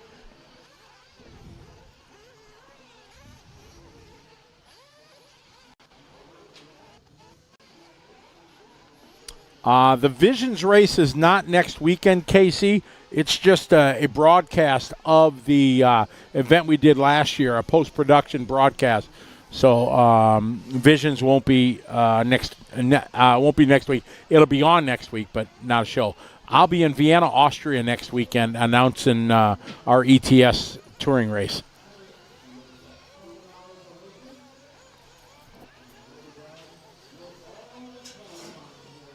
RC Geek, good for you. Find something that makes you happy, you love doing, that's what you need to do. Oh, look at the sky now, man. It's beautiful. Holy cow. Pink and yellow and blue and black, and that's kind of nice. Sorry, I'm not looking at the cars. I'm kind of looking at the sky. Okay, back to work. Focus, Scotty. Got Benny out front, followed by Coach. Bird Cristobal, how are you? Welcome to the show. Glad to have you joining us. Coach, Tony, Benny, and Sean.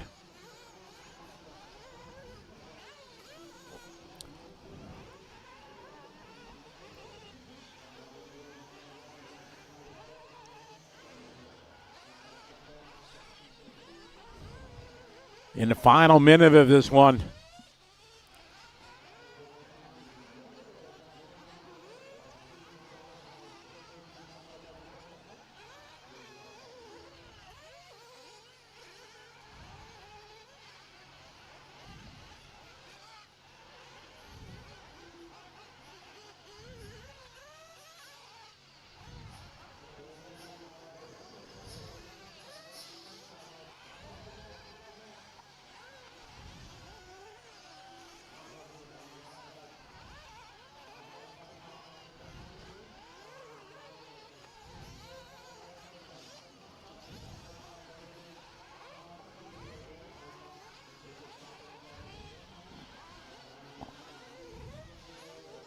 Leading away, Coach and Benny back and forth. Coach having a long lap here.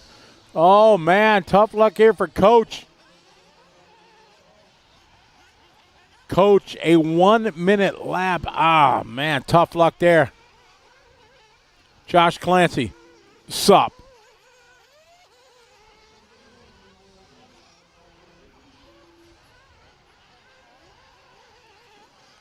It's tough, Josh. If I'm race directing a race, it's very difficult to try to do a YouTube chat and race direct the race.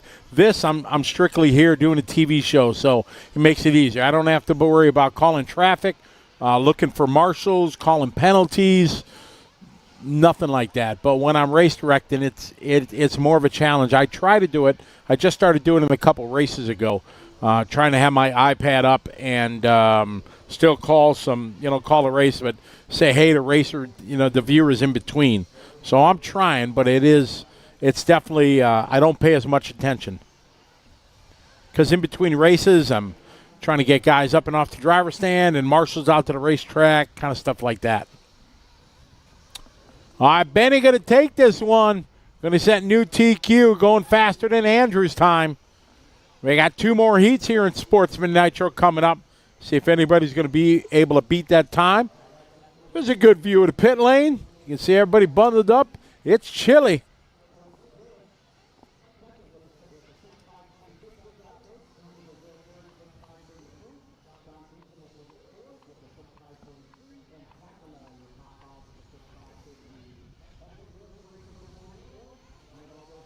There you go, KC. Definitely. A lot of people have gotten out of motocross, superbike, stuff like that, and got in RC. I think, as you can attest to it, it's the same thrill of competition, the stress of trying to go faster, setup changes, pushing to the limit, trying to win. But if you crash and blow out, you don't, hurt yourself. Rich, what's my favorite airline to fly on? Is that in the world? Because I got a couple answers.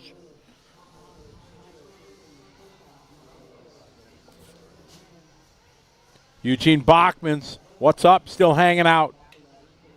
If we're talking in America, I think American Airlines is the best of the three airlines over Delta and United. Just because, as much as I fly, I think they have the best frequent flyer program. They have the best benefits for frequent flyers for me, since I fly so much. If you're talking in the world, hands down, Singapore Airlines is the best airlines, I think. The service you get, just everything. The stewardesses are gorgeous and amazing. Don't take that the wrong way. It's just true. I think the airline discriminates. If you're not 5'5" and beautiful, don't apply. It's amazing, and the service they give is everything you would hope as a customer. They treat everybody with respect, and it's kind of that Asian way.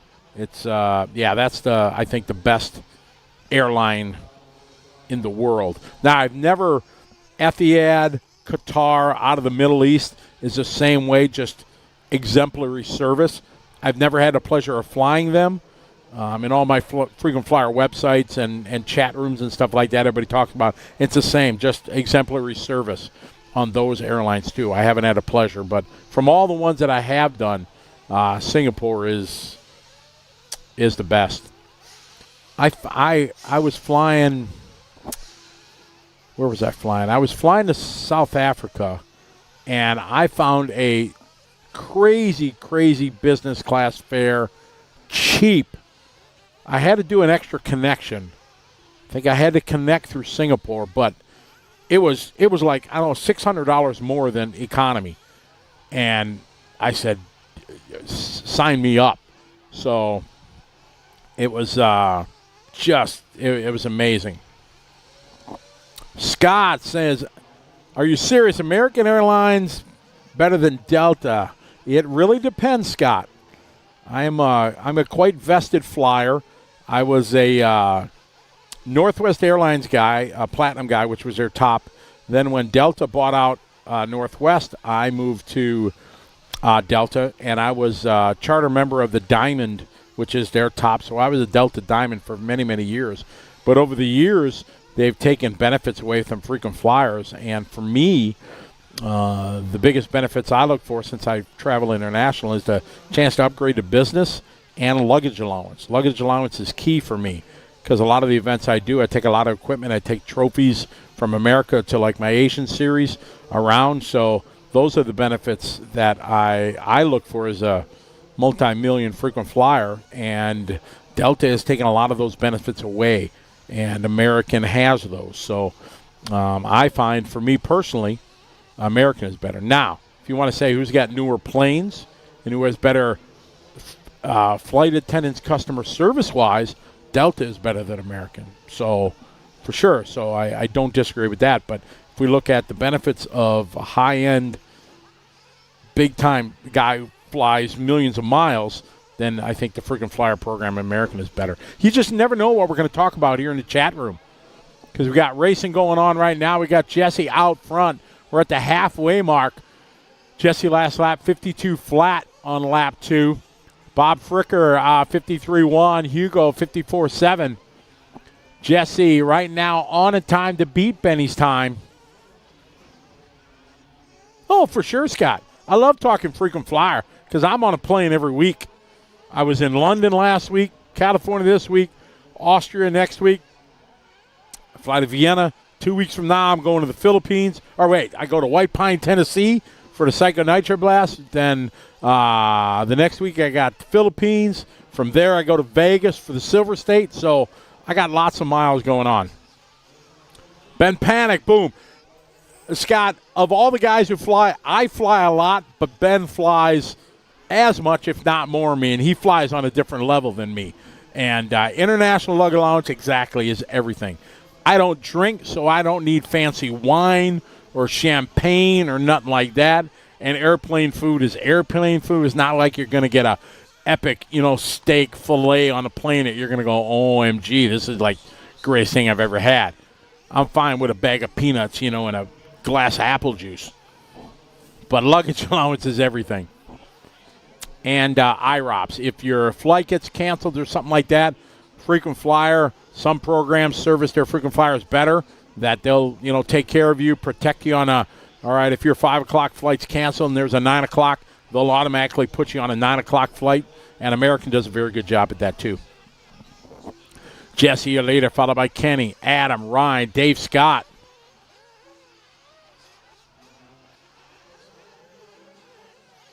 Yeah, Scott, I think the planes on Delta are the newest and the best. Their entertainment is really good.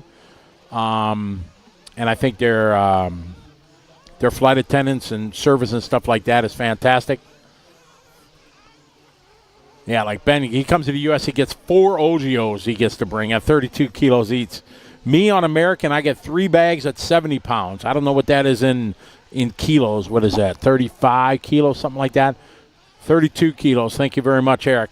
So I get 3 bags, and I can pack all my RC scoring loops, microphones, and, all the trophies and everything like I take to all my Asian series and everything like that, and still have luggage room to spare, so that's most important. There you go, Ben. You got it. Keep the wine and food. Give me bed and luggage. Copy that. Jesse, Kenny, Adam, and David. Benny laid down a 5:19. Jesse was ahead of it earlier, but he's fallen back that last lap, 55. Drops him off that TQ.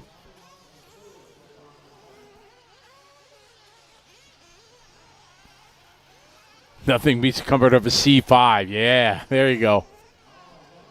Lufthansa's pretty nice also, yes, but they're extremely strict in their rules and stuff like that. And unless you're a frequent, like a Lufthansa frequent flyer, like if you're a Star Alliance like me when I was United flying them, the rules aren't as beneficial if you're not like a Lufthansa frequent flyer. If you're one of their partners, just like for me, American Airlines is a one world. When I go down and fly Qantas, it's not a good experience, unfortunately, because I don't get the same luggage allowance, and the cost of extra baggage is obscene. Isn't that right, Ben Panic? We've been texting about that today. So Adam falling a little short there of the TQ time. Benny had a pretty good run there in that last one, 6-lap 5:19. So far it's holding here as the C sort is done.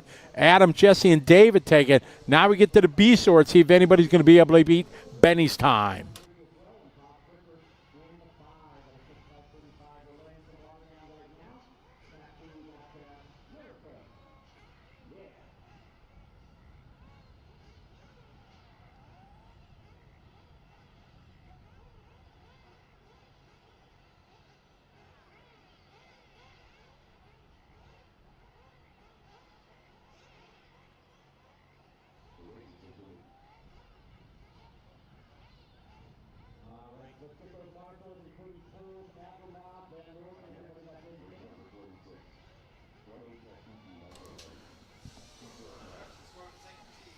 All right. Race 46 coming up here. Our B sort. Korean Airlines is good. Leonard, I had a stake on Korean Airlines. I mentioned about nothing would be like, oh, my God.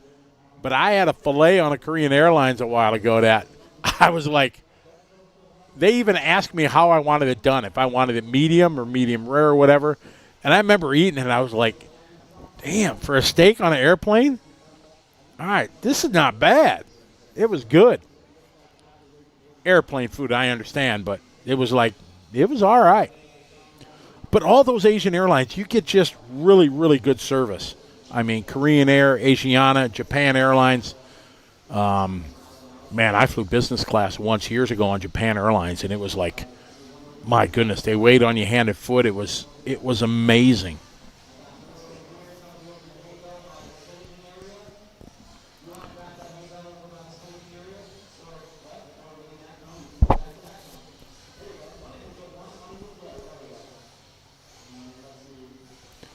Rodney.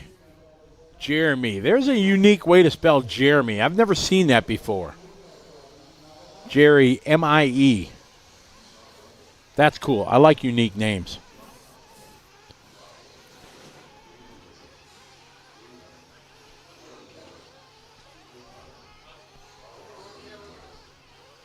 Oh, yeah. Well, all planes used to be able to smoke, right? Oh, that was the best on the 747s. When you get an upper level, man, I remember when I was flying Delta all the time, and we were able to get upgraded in the early years of Northwest and the early years of Delta. You could upgrade to business class a lot just with miles and things like that. And whenever I would fly over to Asia, try to get the upstairs, 24 seats, you felt like you were on your private plane. It was unbelievable.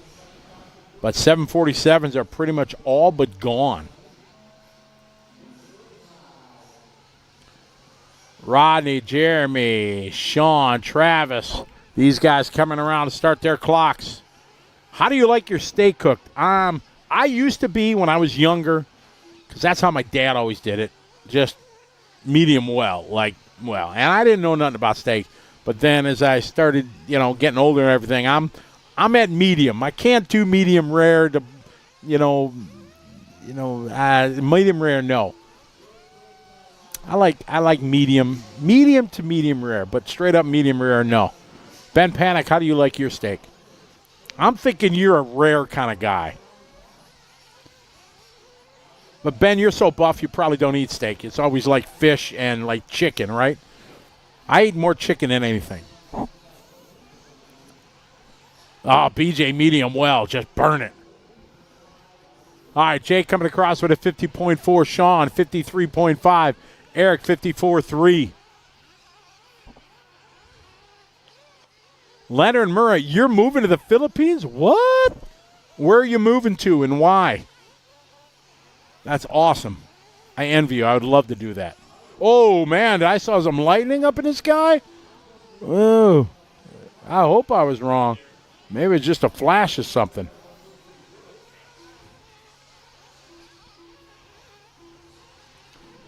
Jake that time, 50.4. Alejandro, 52.2.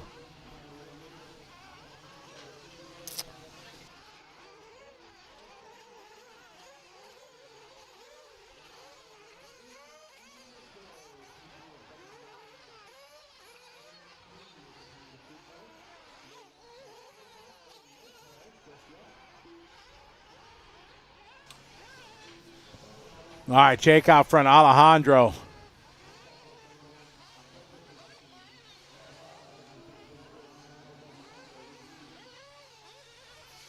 Scott likes his steak rare, like blue, like psh, psh, serve it kind of thing. Not so much for me.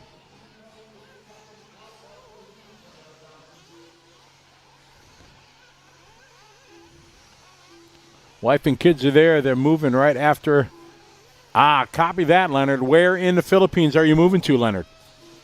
I'm pretty well versed on the country, so curious to where you're moving to. Alejandro Gutierrez out front.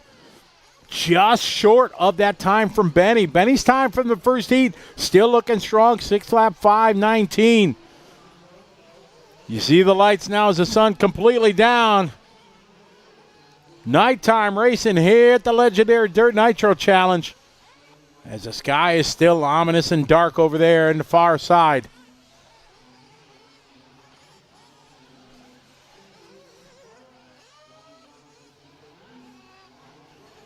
We're sure hoping, Damon. Oh, you live in Mindanao now. Ooh. In Davao down there?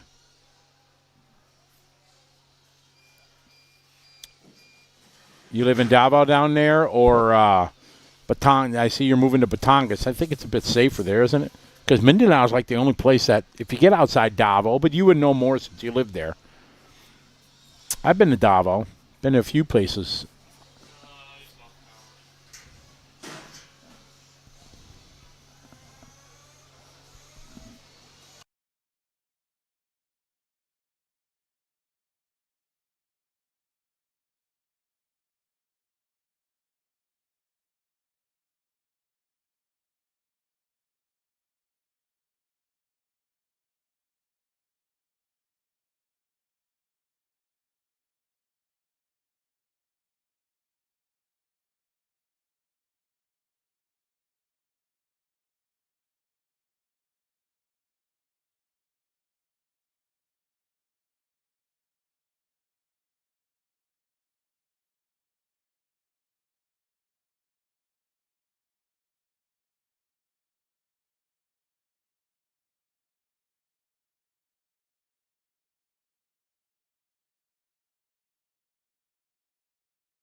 Let me know if you guys can still hear me. Got Alejandro out front, followed by Eric, Travis, Sean.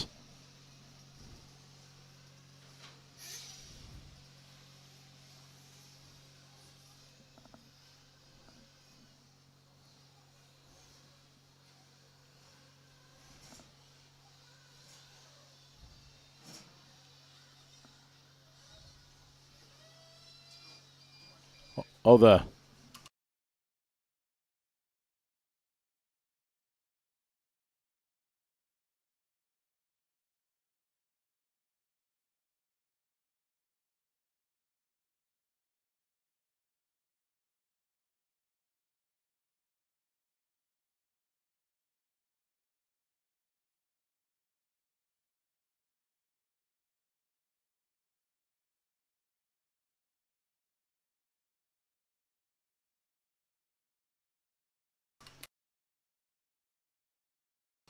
So we got some backup power here. We don't know how much it's broadcasting, but let me know. Up, we got lights back on.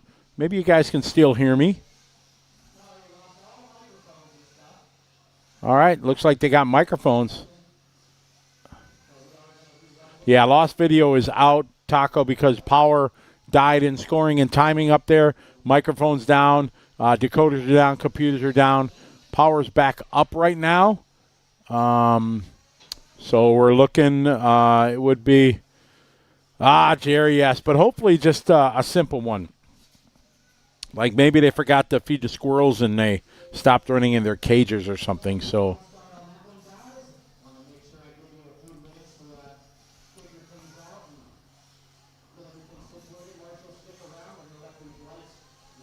So we're going to reset things and we'll see what happens.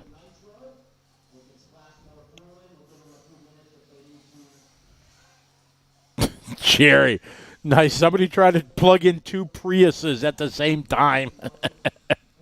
Kind of funny right there, not going to lie.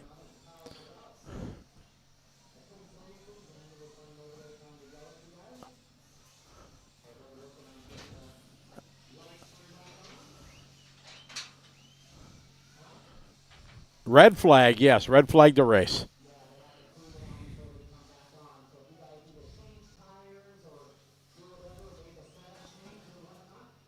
Thanks, Taco. We appreciate it. I know you guys aren't busting our chops for sure. Nothing we can do if the facility loses power. We have battery backup on our stuff, but the cameras up in the scoring booth and everything like that, those are all fed off the main power to the facility. So that was down. Like I said, the decoder stopped scoring. Computers, the PA system, everything up in scoring and timing down.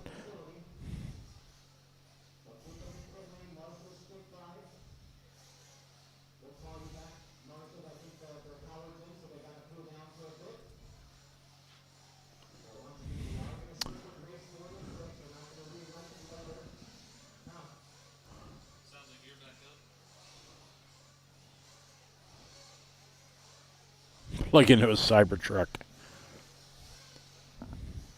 What do those things cost? I see they're starting to get out into the market.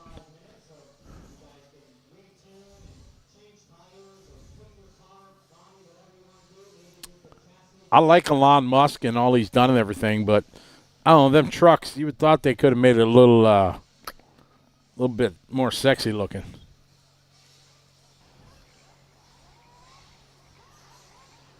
$100K. Ooh.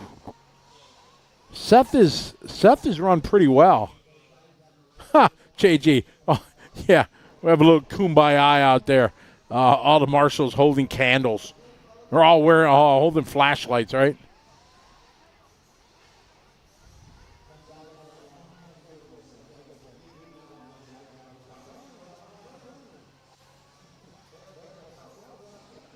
Yeah, I seen one of them Rivian, but aren't those are like $100,000 too, something like that, right?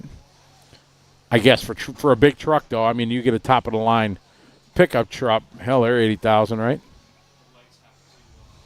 Warm up. So we're waiting a little bit because the lights that went out, once they shut off, they got to warm up, and that takes a few minutes. So we're in a slight pause here. We thought we were going to get done before 9. Jim was cranking it. Ooh, I don't like to look at that sky. That's kind of scary. But it's beautiful.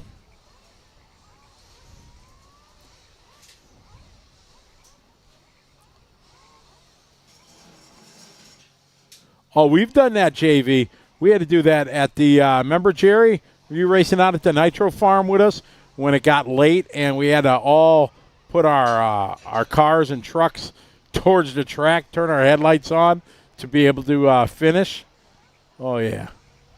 Good times. I went to rent a car when I arrived here, and they were pretty thin on cars, even though I had a reservation.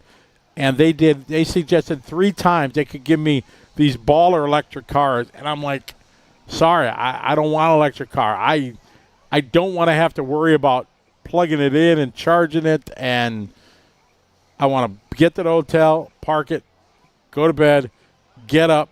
If I run out of gas, I go fill it up.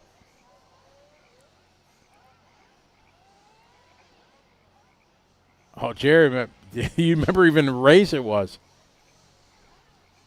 Tyrone, see, maybe because I'm old now, I know it goes 0 to 60 in a blink, but I got nothing. I got no desire to go from point A to B that quick. If I get in a vehicle like that, the only thing it's going to get me is a ticket. Going to make me a poor man because I'm just hammered down on it. If I was younger, maybe. But still, I never was a crazy driver. When I was young, it wasn't happening because my dad would have whooped my. I got a ticket or something. Ooh, my dad's old school. He bust a belt out without question. Yeah, it was butt whooping time. He was old school. We were up north Wisconsin. It wasn't a belt. It was a switch. He'd get a stick and just lay into me. Old school.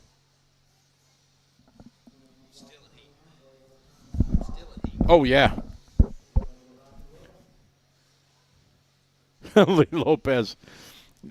Well, they do have some use, right? And I'm not against electric cars. If you live in a city and you never go out and you're doing 20 miles a day or whatever, boom, there you go. No problem. You got a Tesla now? Travis, our cameraman, got a Tesla. Hey, but you ain't driving. You ain't going racing with it. No, exactly. Oh, what do we? Lots of chat going on. Fill in the dead time here. I like it.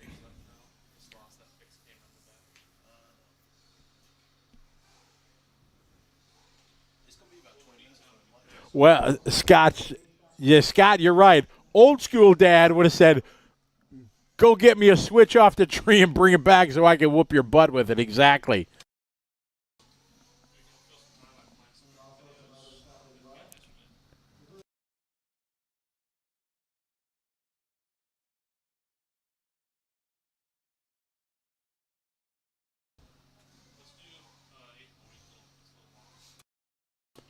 All right, so we got a little pause for the cause here. I went out yesterday and got some chats with some of the top guys after yesterday's running, and we're going to got a chat here with Aiden Horn. So we're going to throw it down to Scotty Ernst right now. He's going to have a chat with Aiden Horn from last night. Take it away, Scotty. We're over here in the Team Associated pits with Aiden Horn. Aiden, it's been a windy day. We had good weather, but the wind was kind of crazy, but you persevered and starting second in Pro E-Buggy. Well done. Thank you. Yeah, I would have never guessed that this would be the situation leading up to this event. I mean, I wasn't even sure if I should have even came to the event because I was kind of starting to think that it was going to be a waste of budget for the team, honestly. I ended up not going to Desert Classic to try to get ready for this race a little bit more, and all my teammates and friends were like, hey, man, you're going to DNC? I'm like, yeah, dude. They're like, why? But here we are. It's actually going really good. I don't even really I mean, I have a mechanic this time, so maybe that's helping out a lot. Eddie Lorette is doing a great job on the wrenches. But yeah, the cars are insane. The .1 buggies are so good. Yeah, I'm getting around the track for once, right, with these 8-scale cars. So yeah, hopefully we have a good main. Not bad for a 10-scale guy, right? But did you come here? You obviously wondering why you're here, but does that make it less stress because you had no expectations of? Obviously, you're pushed to do the best, but you came here with no stress. Yeah, I mean, when you're not expected to do good, it does take a little bit of the pressure off. But this is the DNC, so anytime you're going up on the driver's stand to make it count, you're shaking like a leaf, or at least I am. And yeah, the wind this morning did not help.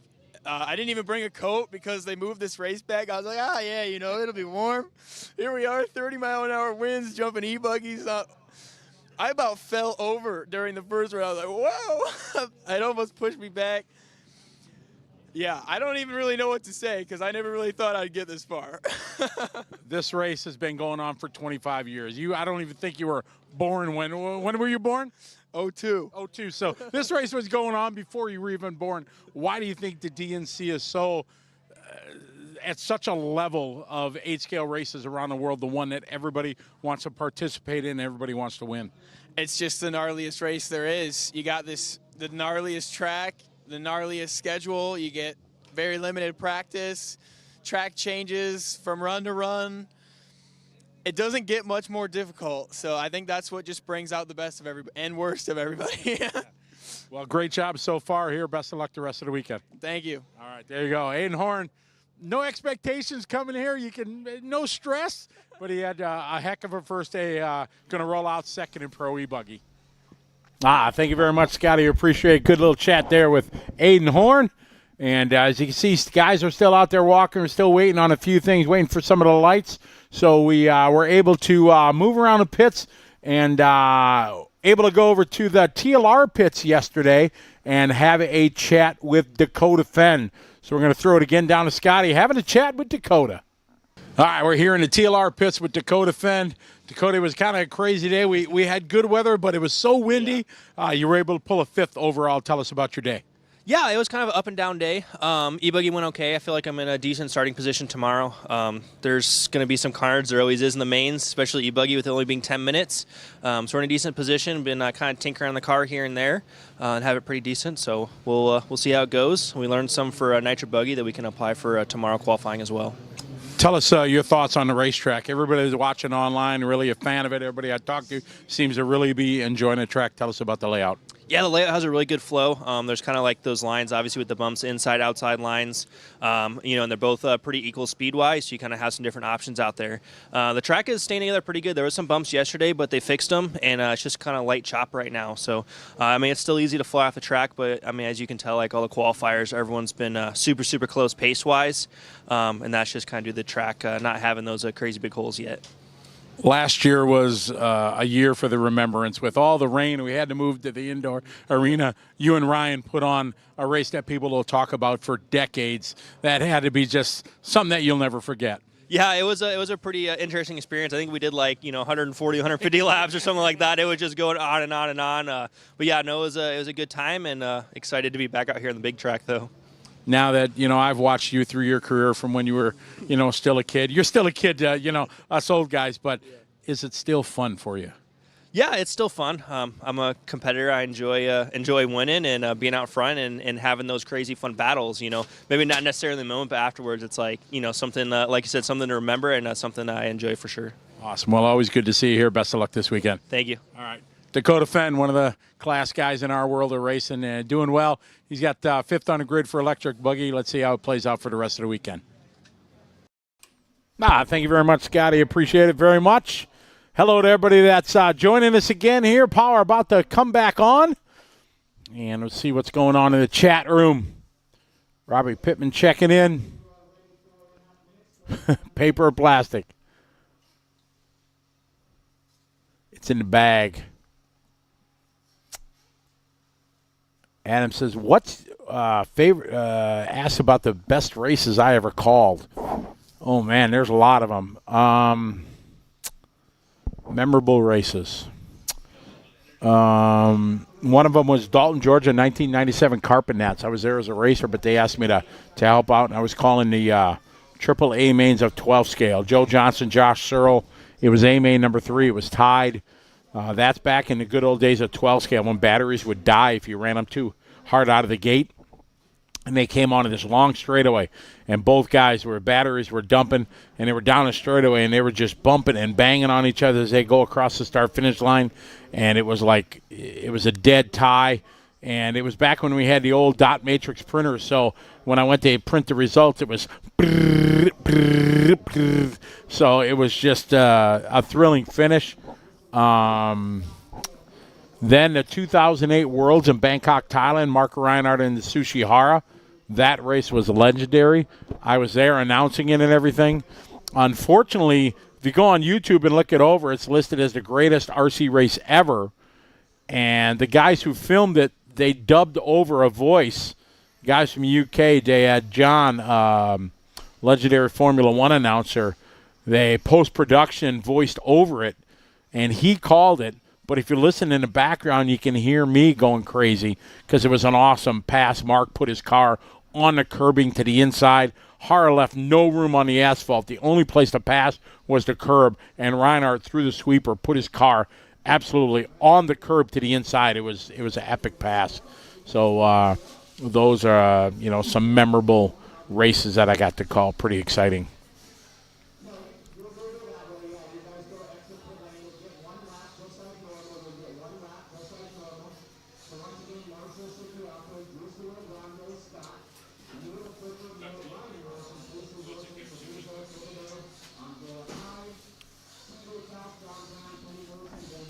About to get this one going again.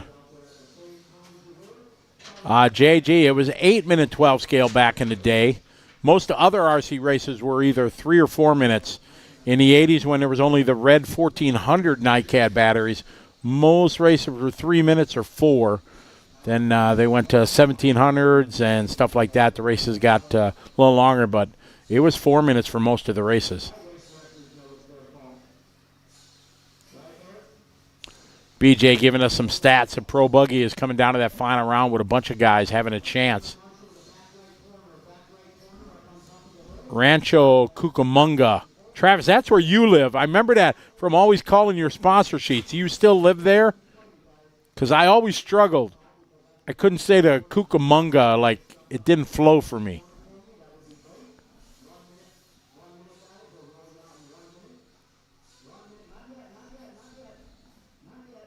Looks like all the lights are almost ready to go here.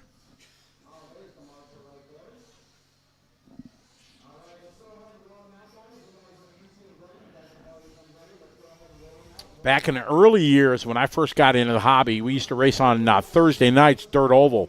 And we ran 3-minute qualifiers and 4-minute mains. And You didn't do any warm-ups. You didn't do any of that. You put your car down, walk on the track, put your car down in the grip. There was 0 warm-ups. Oh, Tekin Pulse Charger. Yeah, there you go. Now you're dating yourself. Eric Jensen, Jerry Klingbeil was on it. Eric, remember when we were at the Nitro farm and it ran so late we had to put our cars, point them towards the track? Yeah, Eric's shaking his head, Jerry. He remembers that. Yes, exactly.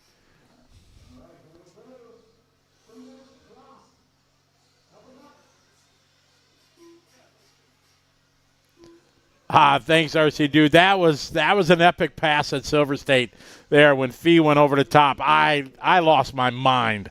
I was screaming. That was crazy, but it was unbelievable. What a finish to that race, and then to the interview with him afterwards. When I went to interview him, and Fee, he's better now as he gets to know me. You know, he was so afraid and shy. He didn't want, in the early couple years, he didn't want to do any talking with me. But when he said it was his secret weapon, that was legendary. That was pretty amazing.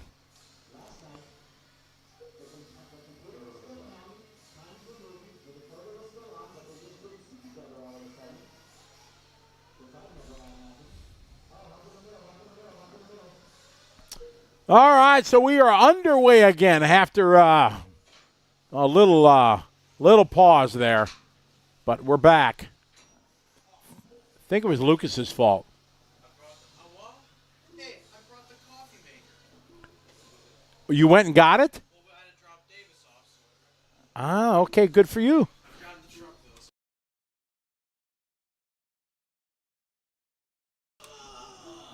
though. All right, Alejandro leading lap number 1.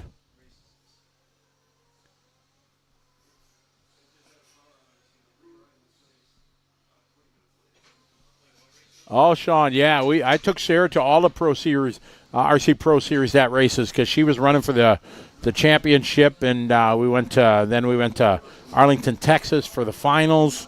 Yeah, she TQ'd intermediate buggy, and it was pretty awesome because this girl from Wisconsin shows up and ran really well. It was pretty exciting. So yeah, we had a lot of fun running RC Pro Series in the early years. Yeah, Josh. Yeah, Spencer didn't have a good race. I wasn't expecting that for sure. Caught me off guard when I was interviewing Spencer. Alejandro leading the way here, 53.7 last lap. Edgar, 53.7. Chris Thomas, 52.3.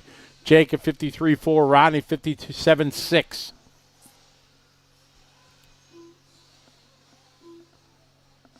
JG, I think it was 1984, the first version. I think. But the Throbbing Brain, you guys will know. Oh, you remember it, Sean? Yeah, her and I, we talk about that once in a while. I found an old magazine where it covered the series, and I posted it on Facebook once. So every year it pops up as a memory, and we look back at that.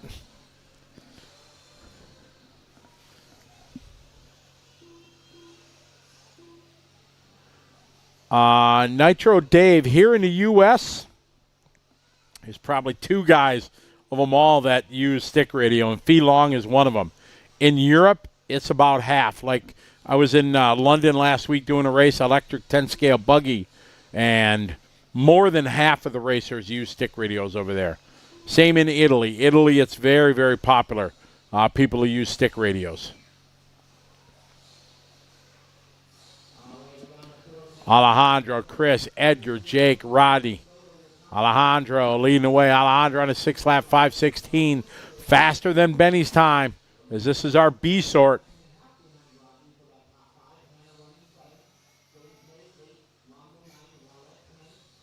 Then they came out with a second version of the RC10 when they moved the location. So the prime one to have is if you got one in the box is with their original address, and then it was the same car, I think, but just a different box with a different address on it. So the original one, can't remember what the address was, but you guys will remember that. So there's like 2 versions of the original. Same car, but just different with different like manufacturer addresses that was on the end of the box.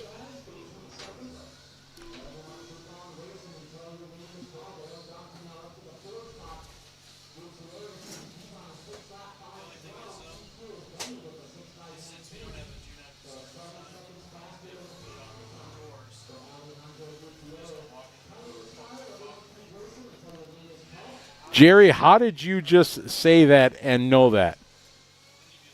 Lucas, are you texting with Jerry? Lucas, are you texting Jerry? Okay. Because Jerry Klingbeil from back home Wisconsin said exactly what you said. He plugged in the coffee pot. Alejandro looking to set TQ. 5 seconds did it good at Benny's time.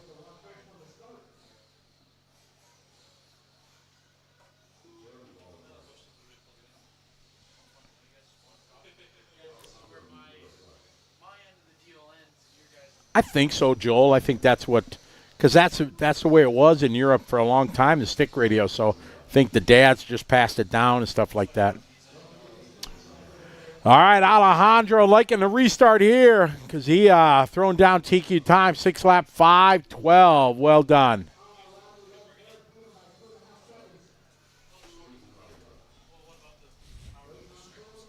Chris Thomas second, Edgar third, Eric 4. Jake and Rodney. So as our B-Sword wrapping up, Benny's still going to hold on to a 2 overall so far.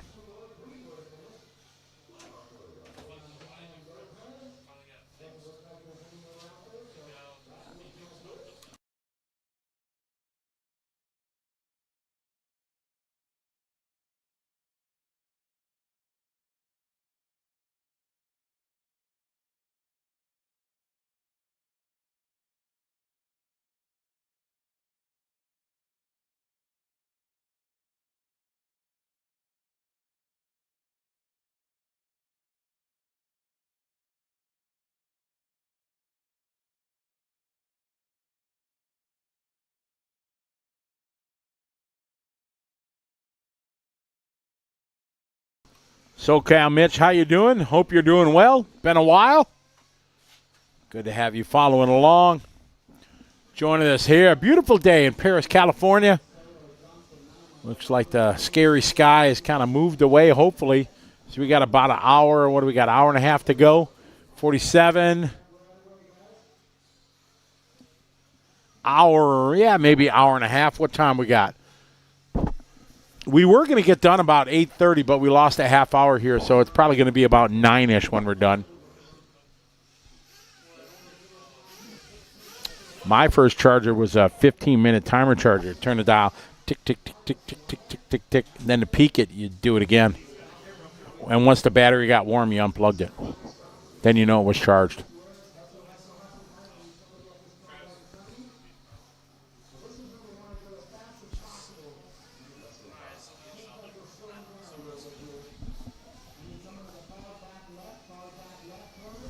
Looks like they're trying to hustle people up, so maybe the skies are closer than we thought.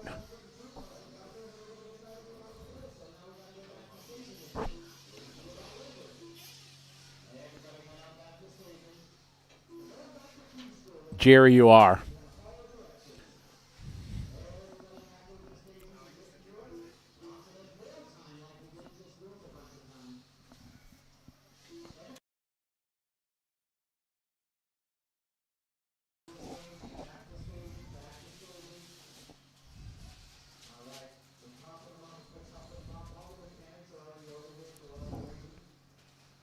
Moved out to Vegas. Nice.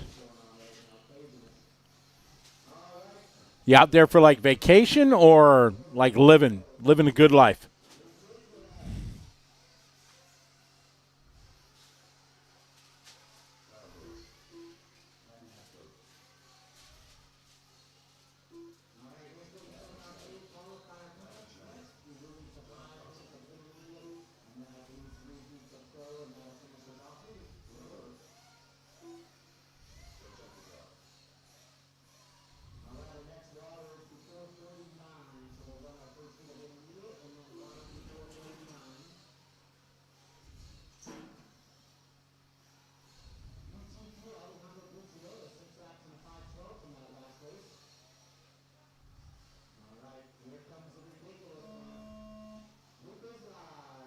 All right, getting ready to roll out here.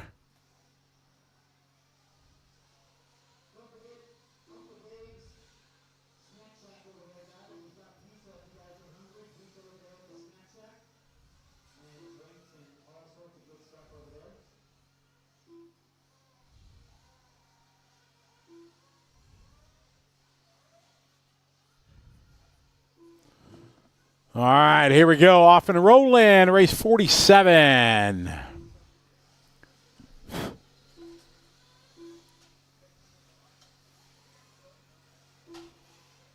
That's true. I've melted many a Tamiya plugs.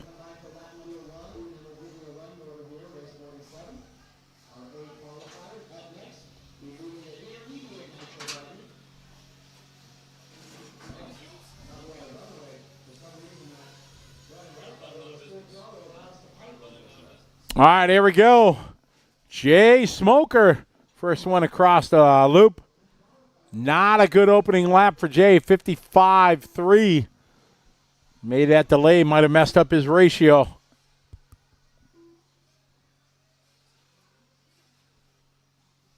Oh, let's hope, Taco.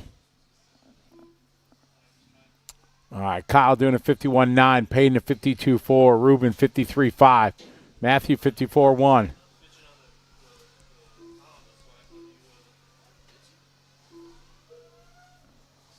Cross the start finish line right now. Boomer Wheeler, 51.2.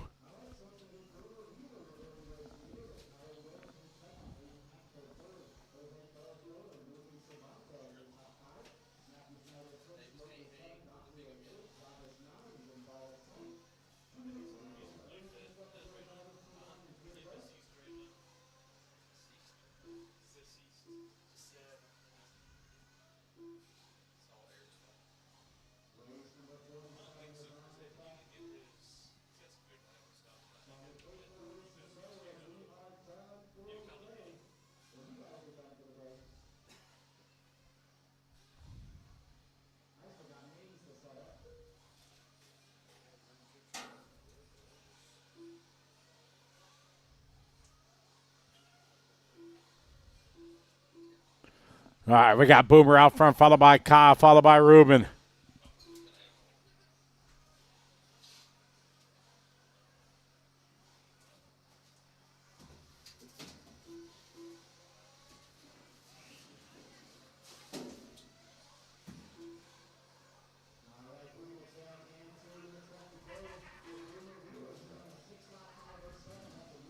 Yeah, it's Boomer, Kyle, Ruben, and Jay. 51-0 that time.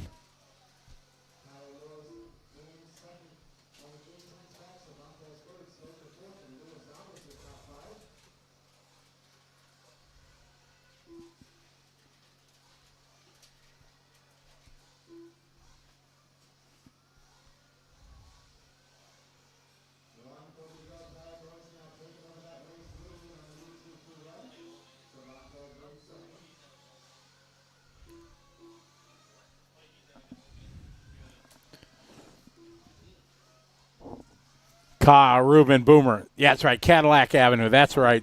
SoCal. It was right on the tip of my tongue. I couldn't remember it. Kyle, Ruben, Boomer, and Jay. Matt Snyder that time 52.2. Dylan 52.2. Lewis 54.6. Jose 53.7. Ruben 52.9.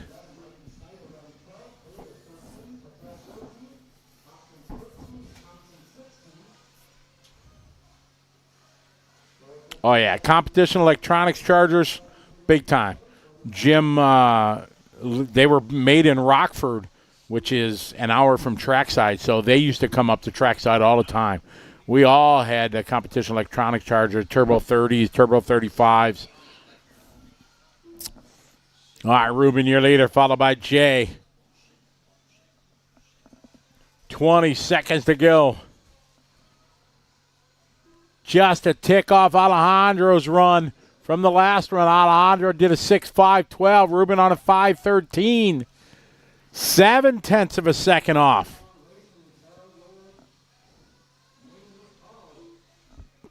Oh, yeah, definitely the world's oldest sportsman there, Jerry. I know you're a big fan of his. Ruben, Boomer, Jay.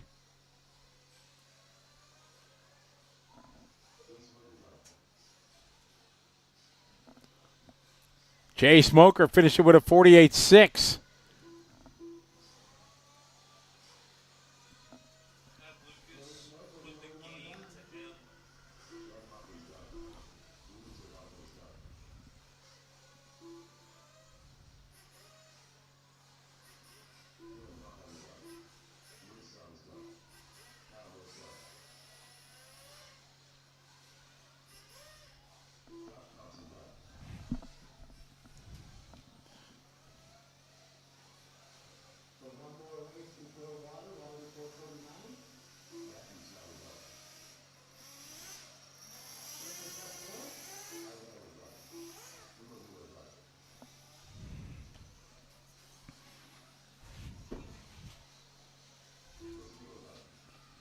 Winded down. Jay Smoker going to nip this one out on the final lap.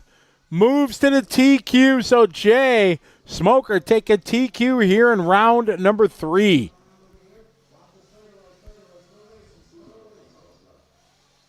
Last car to finish up. Here comes Darshan.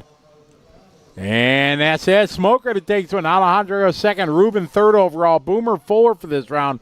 Benny, Kyle, Dylan, Chris, Andrew, and Jose, your top 10. We get ready here for intermediate buggy. I think we have 5 heats of that one.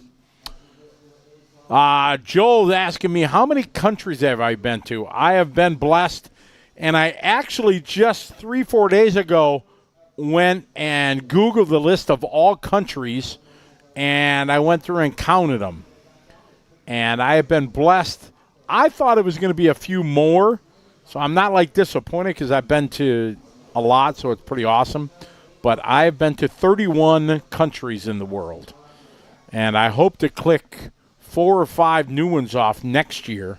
I hope. I'm hoping to go Vietnam, Cambodia, and Laos. I want to take like 7 or 10 days and go see that area. I'm hoping to. Then I am planning on going to my number 1 bucket list country I've wanted to go to. And I threw this out there and was wondering if anybody could guess where that was. Number 1 place in the world I want to go to.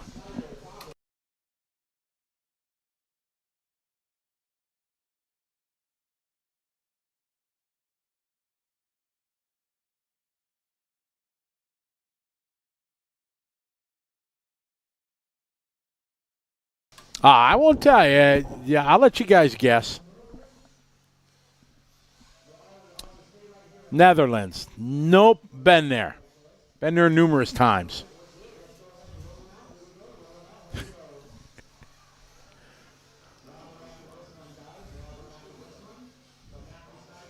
All right, intermediate. Nitro buggy coming up, heat 1 through 5. No other guesses out there. Crickets.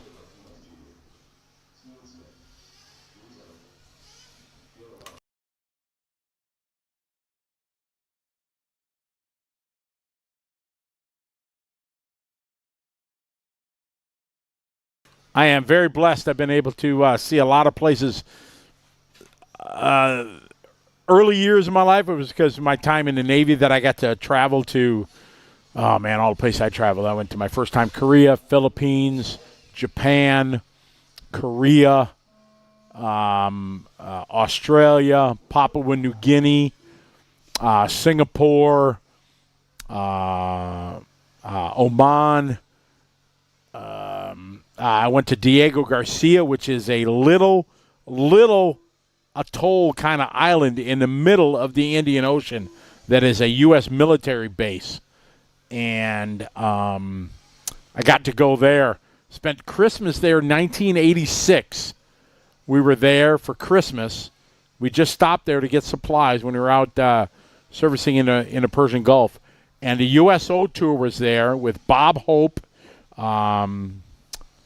I Dream of Jeannie was there. Connie Stevens, Lee Greenwood were on the USO tour, and they were there. And Wayne Newton was there, and it was really cool. And then we were out at sea, and Wayne Newton stopped on our ship. We had Wayne Newton was on our ship on the flight deck. He had his band and everything. It was awesome. So I was I've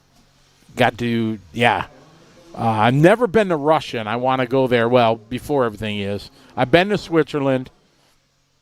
I've never been to Nepal. I want to go there. I want to go to Iceland.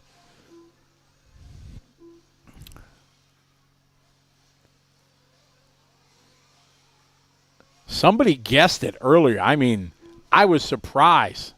So I got to give Timmy G props.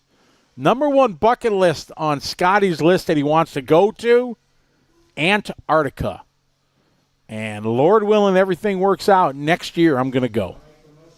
I want to go to a place that 0.00001% of the population has been to and see the wildlife that's down there, the penguins and leopard seals and whales and everything like that.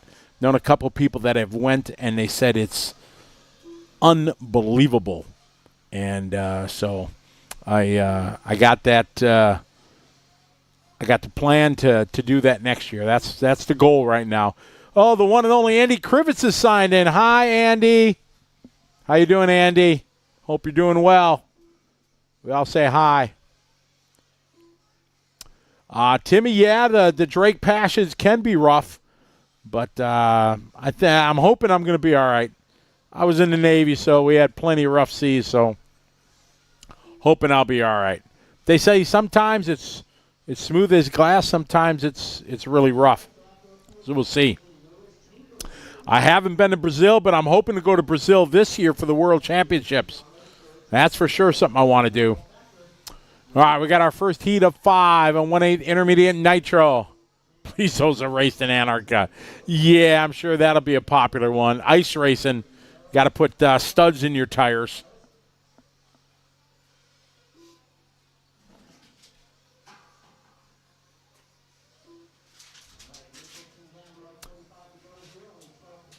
Timmy, did you go? Have you been there?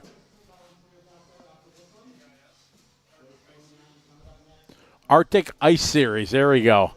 AIS. Scotty Ernst presents the AIS.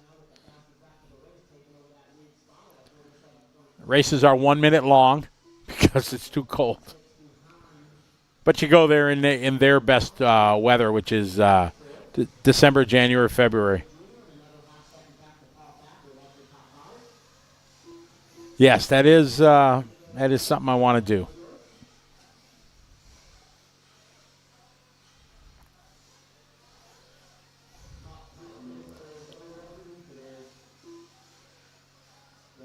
I'm sure hoping I go to Brazil. I've been to Australia plenty of times. I love it down there. I got a 3-week stint in Australia coming up later this year. I get to do 3 back-to-back races. Eugene, I have not been to Iceland or Greenland. Definitely on my bucket list of places that I want to go. It's quite beautiful there. Good friend Rick Wong just was up there. He went to visit Iceland and had a great time.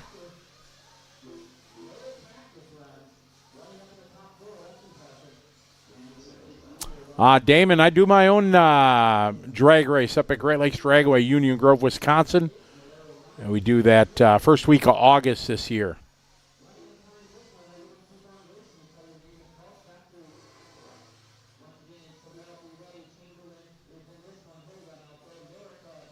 Yeah, we're doing a cruise, so you go down to the bottom of Argentina to Ushuaia, I think is the name of the country. Then you board a ship, and it's a cruise ship, but it's an exploration cruise ship. So it's nice, but not like Carnival Cruise style. A.J. Schumacher out front. He's been running strong. He's been at the top of the board of this heat for both rounds so far, and again at the top, Lewis Chamberlain right behind him, Chris Antel, Adrian Ramos, Felipe, Drew, and Paul. There's two ways you can do it. You can fly from the south. You can fly to Antarctica and then do things there. It's a lot more expensive to do that way, or take the ship and do that. So we're going to take the ship and go do that. So it's pretty cool. And everything's pretty much included, the clothes you need and all the excursions, stuff like that. One thing I'm bummed about with my schedule, I can only go in February. It's the only time. And you got to go December, January, February. You can go like the first week of March, but then it's pretty much out of season. If you go in December or January, if you go in January, they have an option you can. Everything's an option, of course, for a couple $100. They give you a sleeping bag and like a pad, and you sleep out on the ice, not in a tent or anything, just on the ice. And you just go and you sleep in a sleeping bag on the ice under the stars. I mean, how awesome would that be? You know, just imagine the stars you would see now, because there's zero light. Zero. There's no base camps. There's no nothing. They take you on a Zodiac to the ice. They give you a sleeping bag. They tell you what to do, and you sleep on the ice. I would absolutely do that. But unfortunately, it can't do it because it's only on January excursions you can do it. We're going in the end of February, and that is leopard seal hunting season, and it's a little too dangerous to just go sleep on the ice. So, because all the leopard seals are there hunting the penguins. So, unfortunately, that's a bummer, but I can't because my January is fully booked no matter what. I got Chili Bowl for 2 weeks.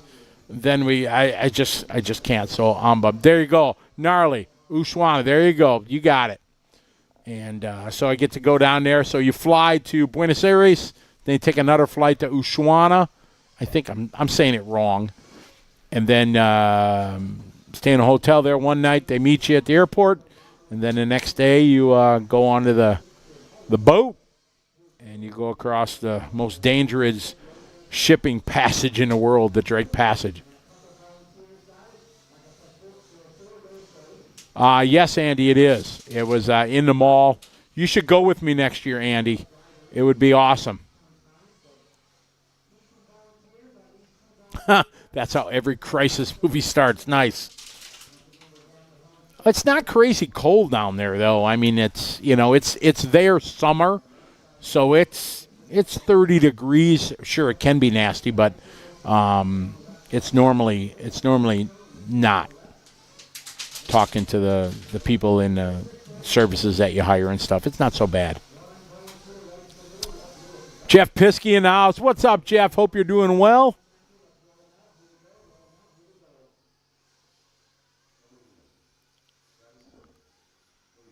Life is good out here in California, Jeff.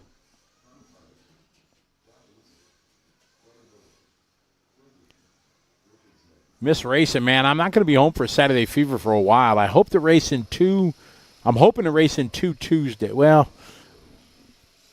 I don't know if I'm going to be able to race in 2 Tuesdays, but I'm hoping. But it might not happen. Don't know.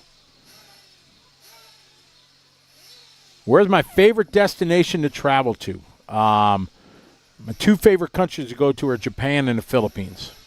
Those are like my favorite two to go and see. I like Japan because it's so orderly and clean and neat and respectful and safe. I love that.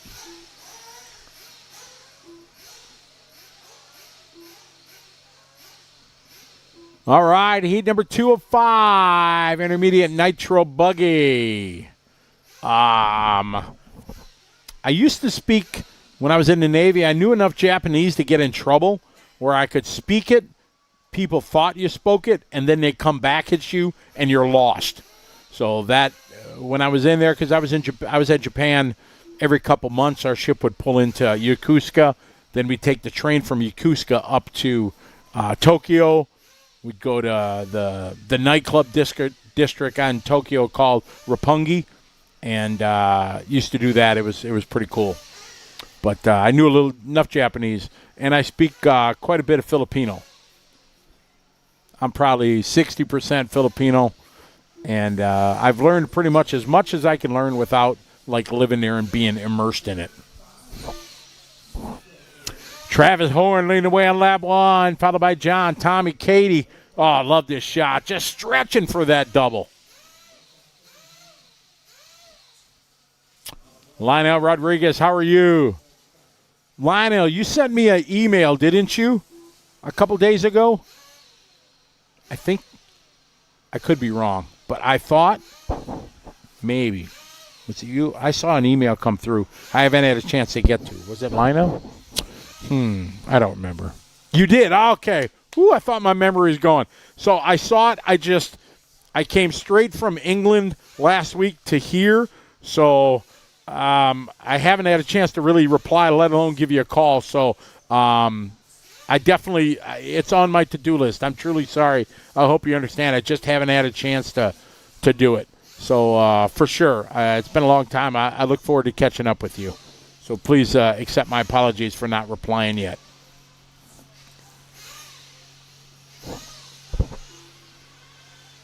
Tibet would also be cool, in Nepal. Never been to India. That'd be an interesting place to go. Like to go see the Taj Mahal, but then you see pictures of Taj Mahal. It's amazing, but then you see it pan out, and it's just right in the city. It's not as amazing as possible.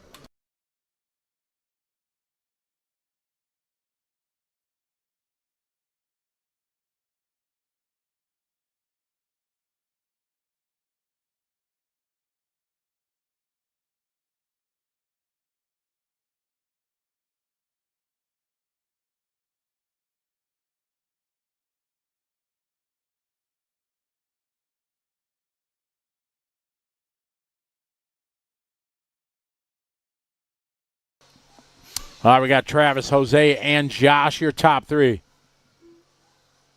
Thanks, Lon. I appreciate your understanding. I will try to give you a call either Monday when I'm in between my flights or whatever, or maybe Tuesday, depending what my schedule is before I fly over to Vienna.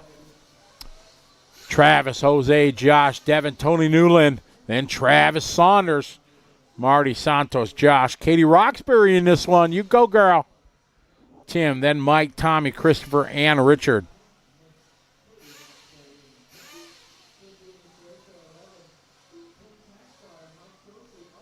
I want to go to Alaska for sure. Egypt for sure, Joel. I have to go and see that. I absolutely want to go see that. I'd love to go to Israel and see the world over there, because I'm sure it's totally different than anything we're told about and everything. I mean, that would just be amazing to go there. Travis Horn out front. TQ time. Chamberlain did a 5:46. We're about 7 seconds under that time.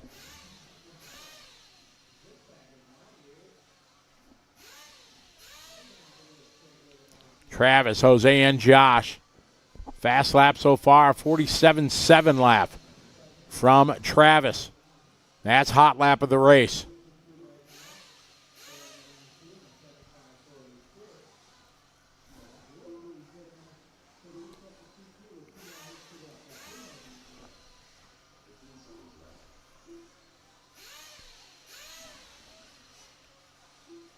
JV, I haven't done Machu Picchu. That would be another one. I mean, there's so many amazing historic places in the world I'd love to go see.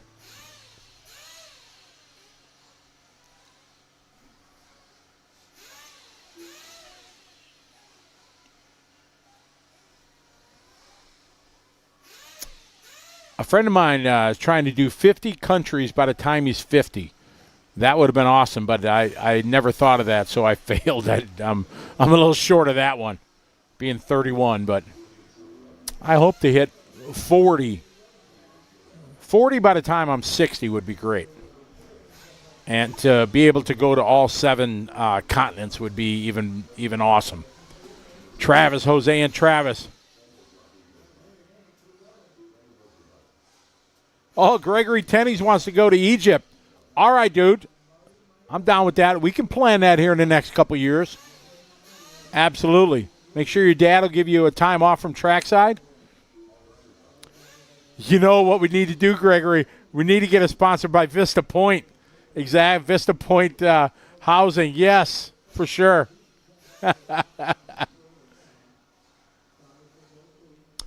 Jeff, tire wear has been very, very low, and it usually is here because they kind of rebuild the track every night to smooth it out, and it's pretty loamy, so it's pretty low wear.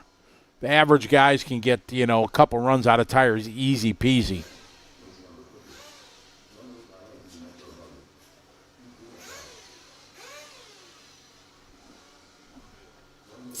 All right, so Travis, to the top of the board he goes. Greece, another place I would love to go to. I have a long list of places that I've, always wanted to go. Some I think are realistic, some are not, that I'll be able to go to. But I'm hoping. 70 by 70. Oh, I hope to be alive, at that time. I still want to be racing when I'm 70.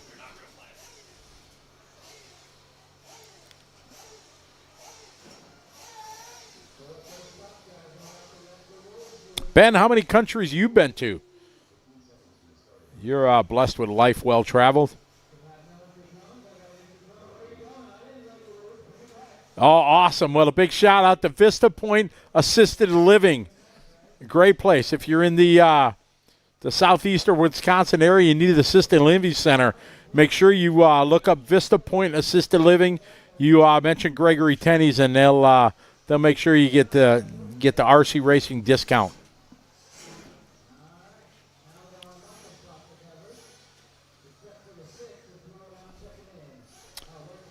Thanks, JJ. We've been blessed to be doing this since 2008. I don't know how many shows we've done, but it's been a lot. But, yes, we're blessed to be the leader in showcasing our hobby to people all around the world, and it's pretty exciting. It's neat when I'm down the rabbit hole of YouTube at 2 o'clock in the morning, and I find an old video, and you see it. It's got, 2 or 3 million views. And it's pretty cool to go in there and read the comment section. And you read the ones that, oh, this is amazing, blah, blah, blah.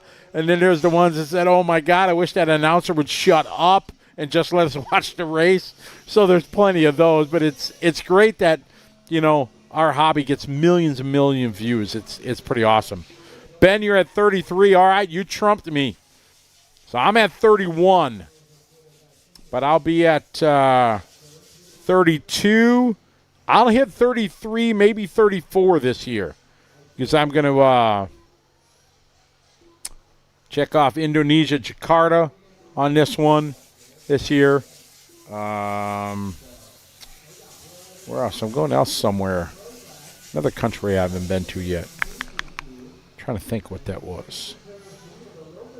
I can't recall. So, yeah, I'll tie you.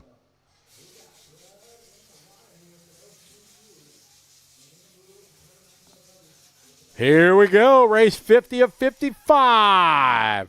This is the time of night here at the DNC at the dirt. It's just awesome. The lights are shining.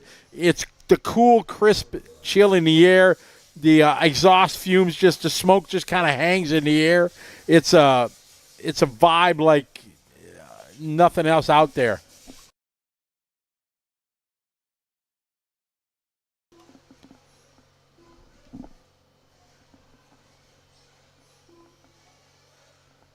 LW4, that's never going to happen. Nitro is, as Lefty says, Nitro is the glory. Electric pays the bills, right? So Nitro is never going to die, especially here at this race. Well, that's true, Ben. Yes, I have no idea how many times I've been to Germany, how many times I've been to Japan. Yeah, that kind of, yeah, exactly. So we go there many, many times.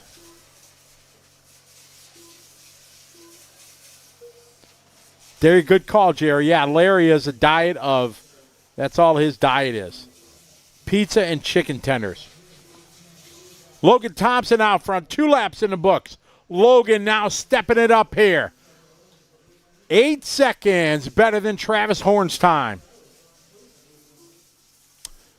Damon, RCGP was a good concept, but unfortunately, just the overall plan of it wasn't going to work with the format and everything. The race format was great. I love lap races. I've done lap races for years. It's a great way to do it. But the rest of the concept, it was unfortunately tough, and it's sad that they couldn't do it. Yeah, Damon. Motorama has been non-nitro for quite a few years. Oh, Bradley, you watched the 2008 Worlds. Yeah, that was our first show. So it was, we were learning. We had internet problems. There's the storyline to that race. It was the mud. Oh, man. If you get a chance, folks, watch the 2008 World Championships on YouTube. It's on our Live RC page.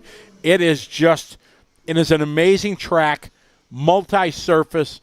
We had the log, the big timber section. They had the sandbox section. It was awesome. Everybody was there. It was, if you ever want to take an hour out of your day, you need something to watch, look up 2008 World Championships from Charlotte. It was the first year of the Live RC, the big show, the Charlie and Scotty show, and it was an epic race. Definitely amazing. I'm not going to say who won. We'll leave that to let you watch it. Logan out front, Colin, Daniel, and Oscar.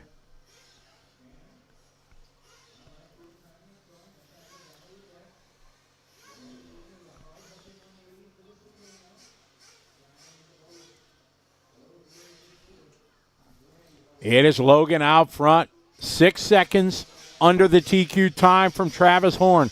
Colin Nixon 3, Daniel Salvas, followed by Ever Lobos. What's up, GRC? Good to have you following along. Down to final 30 seconds to go here. Qualifying round number 3 for race number 50. We got 5 races to go.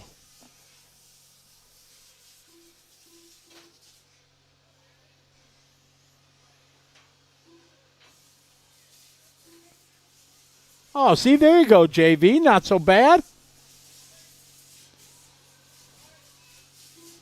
Oh, it was epic, Ben, for sure. Logan, Daniel, Colin, Ever, and Greg.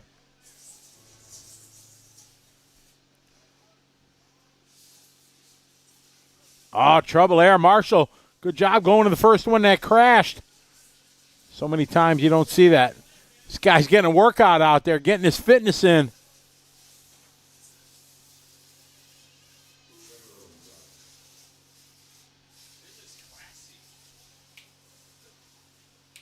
GRC, wonderful. I'm glad you're coming down to Brisbane. It is an epic location. Oh, my goodness. We got a guest in the studio. Yes, you're going to have a great time, Pine Hills. It is a legendary racetrack, an amazing club, and it's just going to be a fantastic weekend. Jeff Piskey, no, I am not solo. I was solo yesterday and solo today. But my tag team partner just rolling in.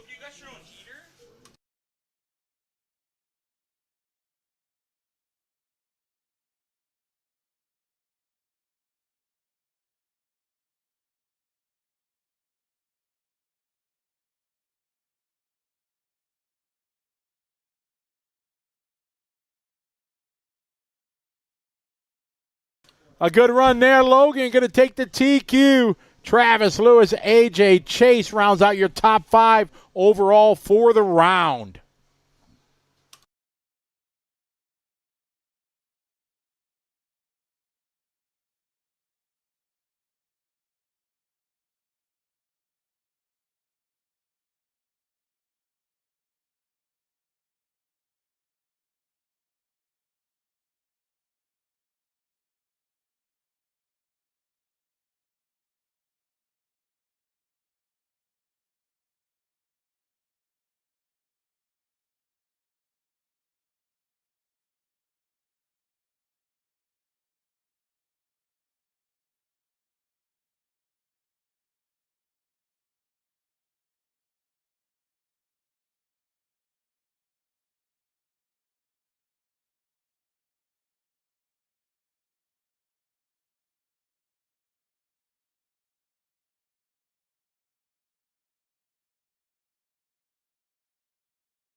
All right, I got heat number 4 coming up. So, yes, there is a Charlie Swanka sighting. He'll be joining us tomorrow as we're just winding down here last couple races. You mean you were ready for my arrival with green screens and bright lights? No, I wasn't expecting you yet. Thomas, it was a blast. Oh, Eugene, you're going to P&B. Who's all going with you?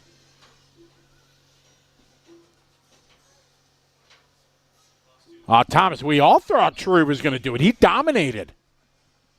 And then Hara, just one less pit stop, just came out of nowhere. Yeah, GSC, you're going to have a great time down at Pine Hills. So if you need anything or whatever, make sure you just email me, and we'll help with whatever. It's going to be a great time.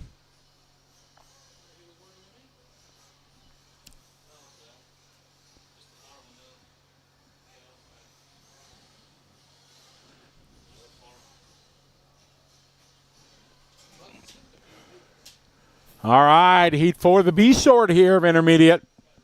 So we got 2 heats and then the pros.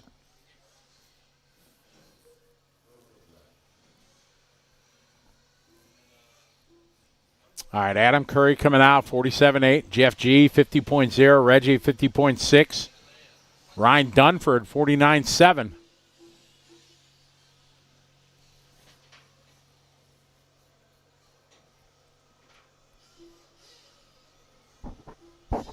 Adam, 47.8. Ryan, 49.7. Everybody completing lap number 1.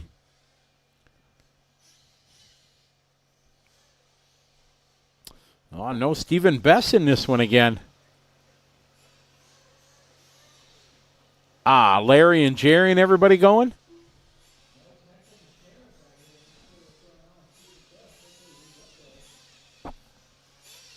Adam, Reggie. Ryan, Reggie, second lap, 48.2. That's his best of the 2 laps. Dunford at a 49.7. Pick up here, Dunford. Coming across the line in a bright yellow. Oh, Watlet now. How you doing? Keep it moving. Maybe this is going to be Watlet's time. Oh, sorry, Nick. 53.5. Shh, don't tell him I said his name. He'll be mad at me. Jinxed him.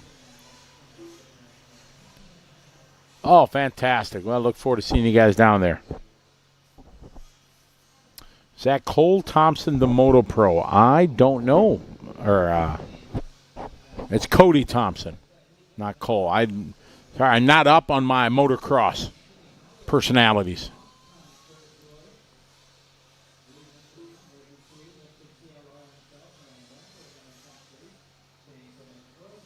Yeah, the smoke at Motorama was not so bueno for sure, not so good. And I was doing it. I got hired to do that, take over from the guys that were doing it before. And after the second year, fire marshal came in and said, about that smoke. And they thankfully didn't shut us down that year, but they put the kibosh on us running Nitro. And everybody said the event was going to die.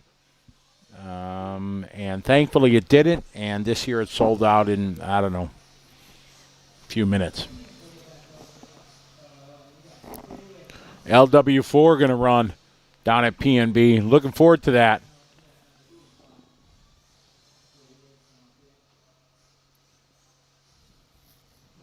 It's Reggie, Shane, and Nick. I hope Nick has a good run. He's due. He hasn't had much luck here. Needs to get a good one. Get a top 10 for Nick, let's hope.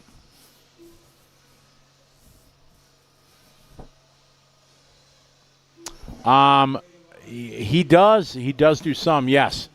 Not as much as he used to, but he does a great job. Good thing about Charlie, he's better than me because he's funny. I got no jokes.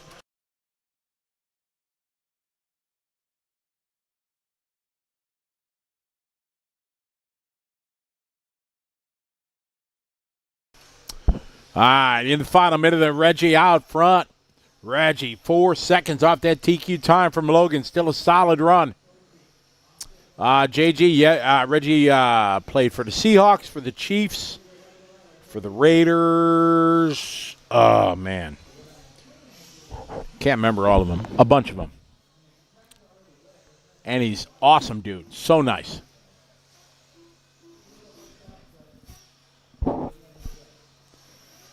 bet you he was back in his playing days, I bet he's kind of pro that if, you would go and ask for an autograph, he would absolutely do it for you.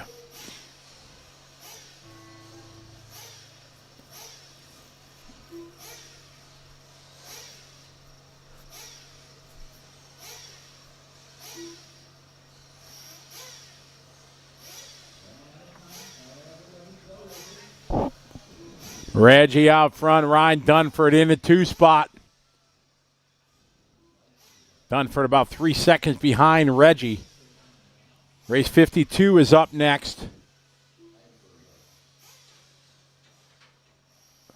All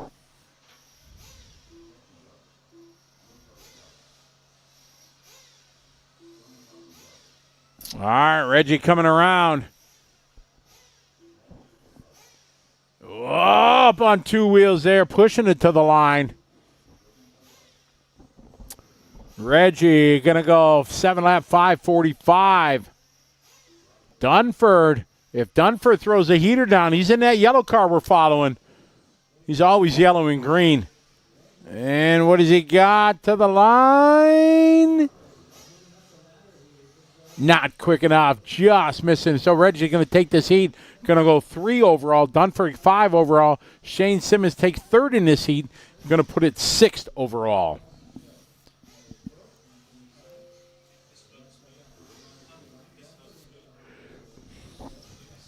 Yeah, he's a great guy for sure, JG. Always fun to talk with. Thanks, Thomas. Appreciate it. Charles, yeah, I mean, the problem with the ENATs is it's just, there's a lot of the people run e-buggy and Nitro together. I think they should run them together, make the event, the 8-scale Nats, 2 days longer, and one day of electric practice, and then just kind of work it into the thing. I think the teams would appreciate it because it would save them money. They wouldn't have to spend as much money to be able to send them to a 8-scale electric and the Nitro. Just do it together. I think it would work. But that's just my opinion. I could be wrong. I often am. All right, 52 coming up.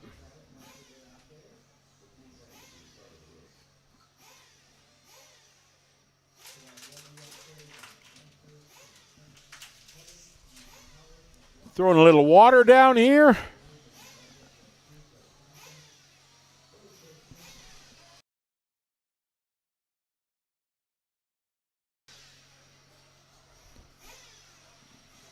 So as we are coming to a close here on our Friday portion of the event, we have Saturday and Sunday to look forward to. And this is our schedule that we're going to have for Saturday and Sunday. So each day we start at 8 a.m. Tomorrow means our electric buggy and Nitro truck. So sometime tomorrow evening we'll have the Pro Truck final. But electric buggy and Nitro truck tomorrow finals. And then on Sunday, 0800 start time, we run our electric truck and round out the day with our Nitro buggy, which is always an epic, epic night. So take a picture of that if you're wondering what time everything's going to kick off of what we're doing on Saturday and Sunday here at the 25th running of the Dirt Nitro Challenge here on liverc.com.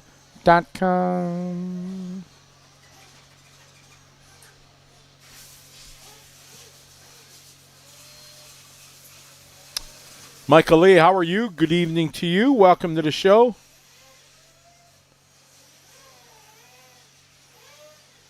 T-Max. We all raced T-Max back in the day. I had the Tamiya truck. I had the TNX. That's what I raced back in the monster truck days. I had a TNX. I remember we had a big, when I got the Tamiya truck, there were a bunch of guys that had T-Maxes. And we went up to Dirt Heaven up in Green Bay, Wisconsin. And we had a throwdown with T-Maxes in my Tamiya truck. And I still had the automatic start on it and everything like that. And, oh, yeah, I laid whoops on the guys. It was, yeah. Everybody's mad at me because plastic is fantastic, my Tamiya truck. I laid whoops on all the T-Maxes.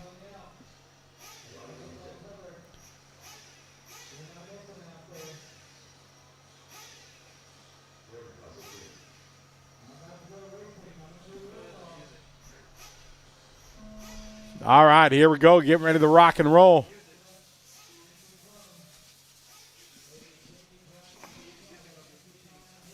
All right, this is Heat 5, our A sort.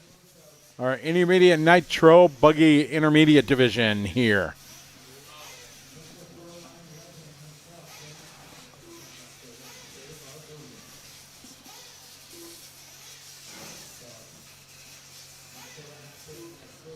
Exactly right. Exactly. Kenny was working so hard to beat me. He peeled me one time, sent me off the racetrack, almost into the cornfield. He was so mad. He wanted so bad to beat me. Oh, my. That was good times, right, Jerry?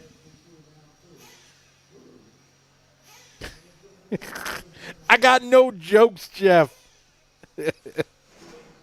Come on, Tamiya cars were all plastic. They're awesome. Now the TRF line is all cool graphite and Tamiya blue, the anodized. Oh yeah, it was but yeah, all the cars back in the day, they were all plastic.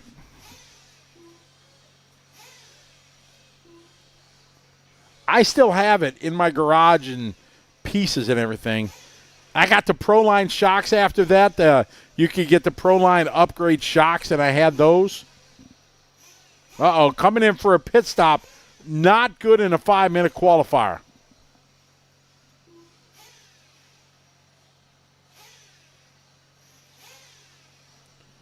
I don't know, what did the mention come with? The 18, I think they came with. I think the 18 size was the biggest you could put in those at the time.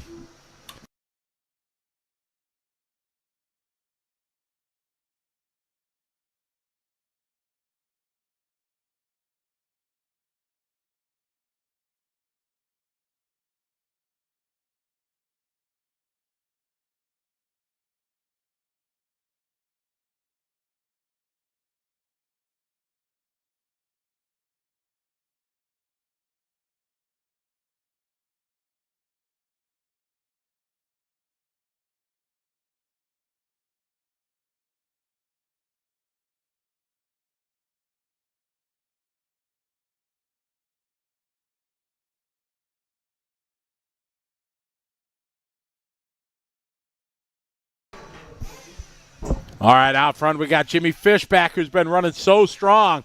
Jared, Dylan, Deanna. Deanna now having a good start. 2 laps in. She's up to the 3rd spot, followed by Frank Root and Dylan.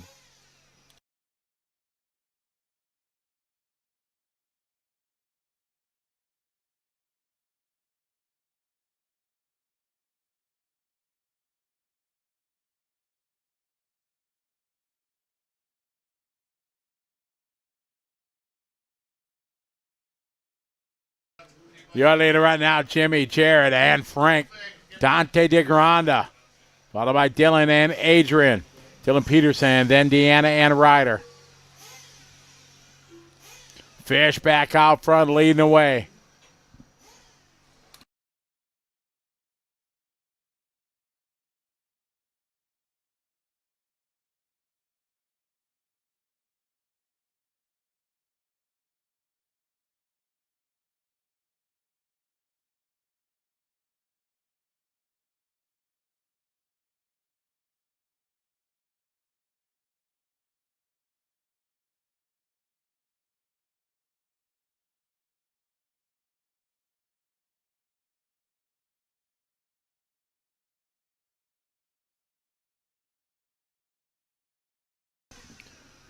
It is Jimmy out front looking to surpass that time that Logan laid down. Jimmy, the only one ahead of the TQ Intermediate Nitro Buggy A sort. Race 52. We got the big dogs coming up next.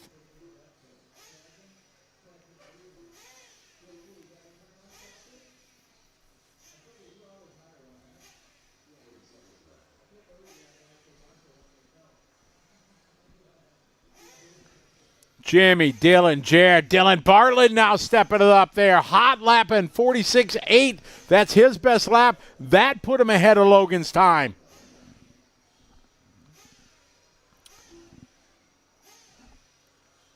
Jimmy Fishback leading the way. Jimmy across the line. that time by 47.9. We stay with Jimmy here on his final lap. Is he going to be able to TQ round number 3? Over the left side, double nicely. Over the back roller here, coming now, squares up towards the driver's stand. Going to go over this roller, square up for the double. Nicely. All the way out. Guys are using that like a berm. Tough section here to this double. Right here, let's see if he's going to be able to clear it. Oh, he makes it nicely.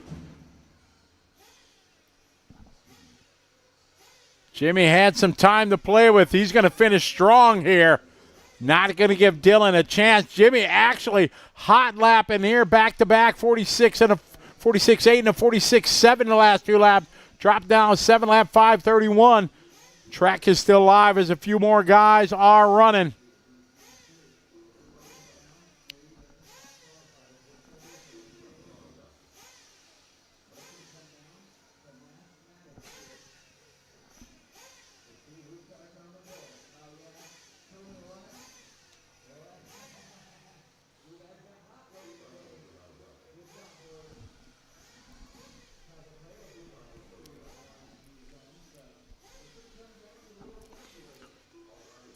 Here comes Jared across the line, and everybody is done. Jimmy going to take that one, new TQ. Logan going to hold on for second overall. Dylan Bartlett goes 3. Jared goes 4 overall. Dante goes 5.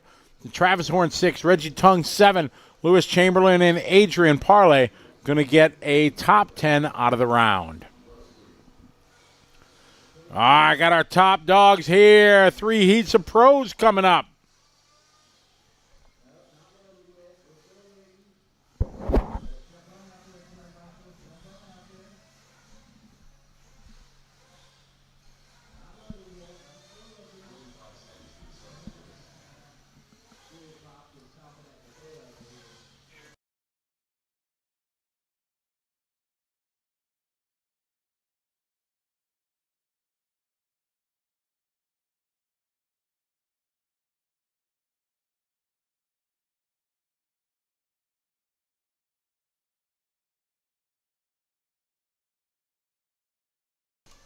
So BJ, our statistician online here in the Throbbing Brain. Is he trying to fix his marshalling spot here? See the berm just building up. As BJ said, there's 11 guys going into this qualifying round of 3 and get the overall TQ depending on the results. Thanks for the info there, BJ.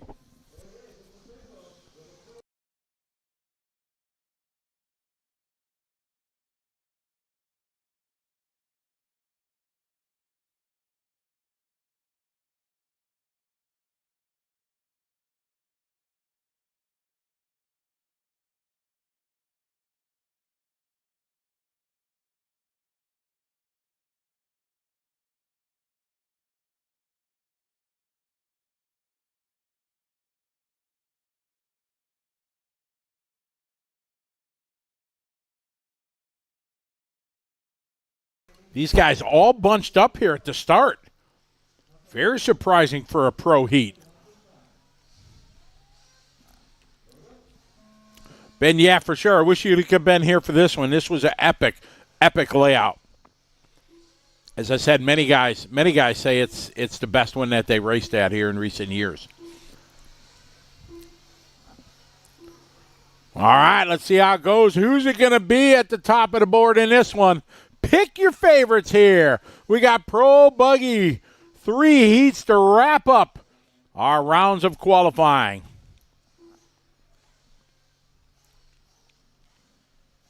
A couple guys having horrific starts. Everybody has started their clock. Let's see who's going to lead the fast lap of lap number 1. Oh, man. All these guys bunched up. It's so surprising. A couple guys got away free.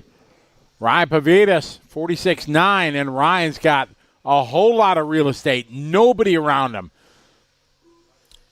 Dylan about 5 seconds behind him, so that is good, smart driving from Ryan Pavitas.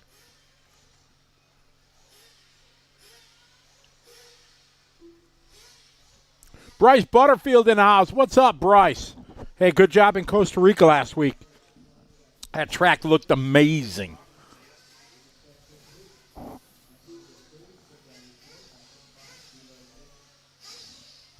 I got Hacker leading nap number 1. Lee Setzer.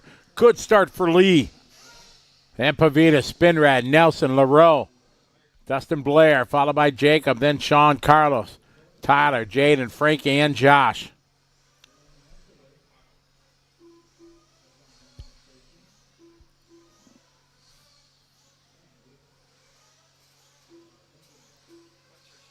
Yeah, JV, it was the king. Oh, yeah. He just went out there, grabbed the shovel, and started messing with it. Oh, yeah, he was, Joey and the crew were not happy with him.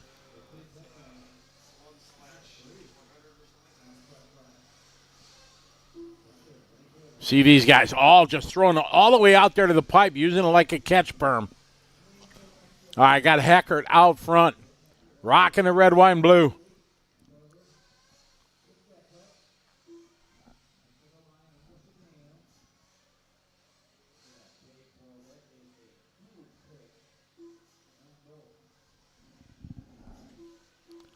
Across the start-finish line, we're following Walker Spinrad. Walker sitting in third spot right now.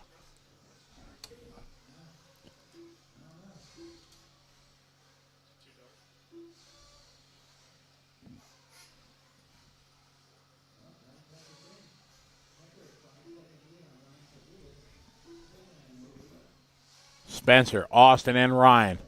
This is the first of 3 heats Pro Nitro buggy.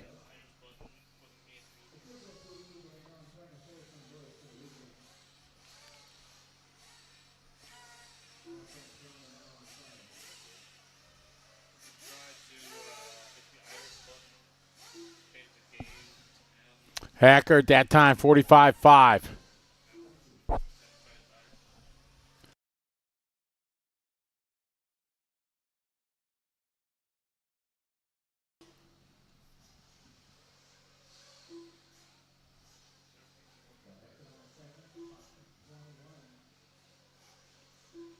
Following our leader, Spencer Heckert.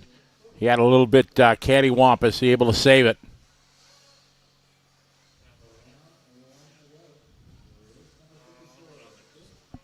Red, white, and blue there, Heckert.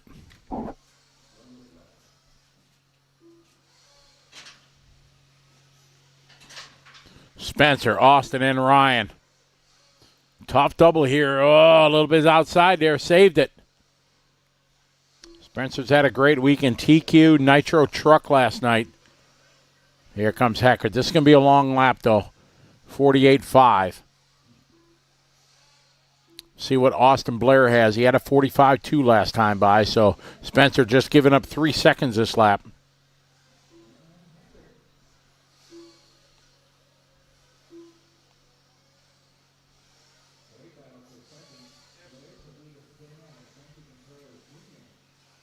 Nice line there by Spencer.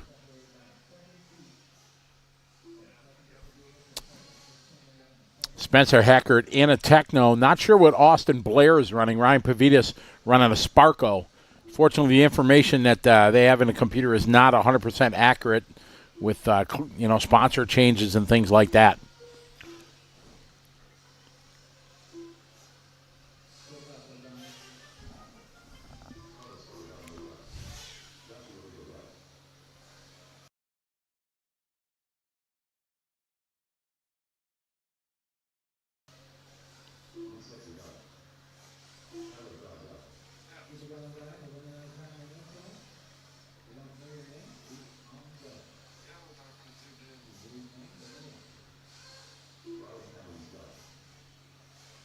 We are winding down. Hecker trying to get this one. Austin Blair, Ryan Pavitas. Hecker having a good run. Just one lap where he lost, like I said, about 3 seconds. There you go, the throbbing brain nose. He's rocking a HB. Thank you. See what Austin's got on his last lap. Austin coming around to the line here. Oh, what a save there. Good one, Austin. Going to go 46.8. So Spencer Heckert sets the pace. 7 lap, 5:23. Well done.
Another great shot here, the dirt track.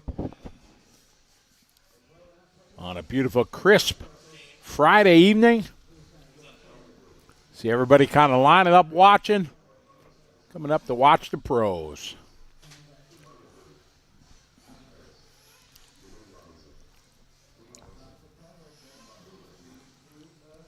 Big shout out to Jason Stump.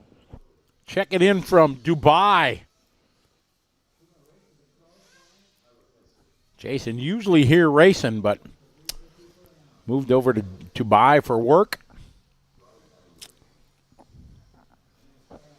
Good to have you checking things out.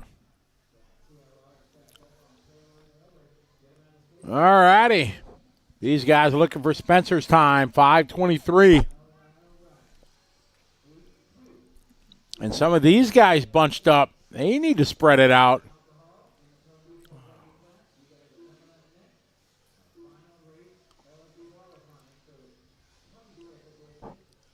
All right, here we go. Who's going to take this one, folks? Throbbing Brain, you know all. Who's it going to be? It's going to be Elliott Boots, maybe Jermaine Robinson. How about CFT Cole Tollard from Omro, Wisconsin? Maybe it's going to be a little cold time. How about Ricardo Berton rocking a new Infinity car? He's been running pretty strong in all the events he goes to. He had a big win earlier this year. See what he's got.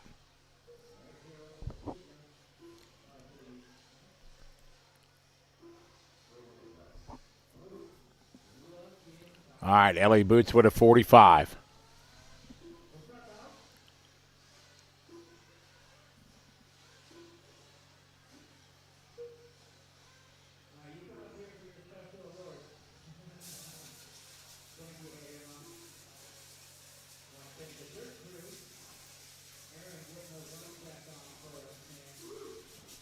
All right, I got Marco Barufalo, 44-4. Opening lap, hot lap right there on the opening lap. Shane Pettigene checking in. What's up, Shane? What's up, Tim? How you doing?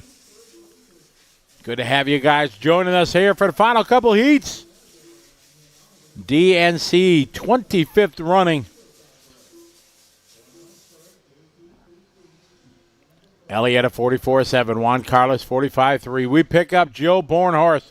He's in that yellow and orange. Nice line here around the hairpin.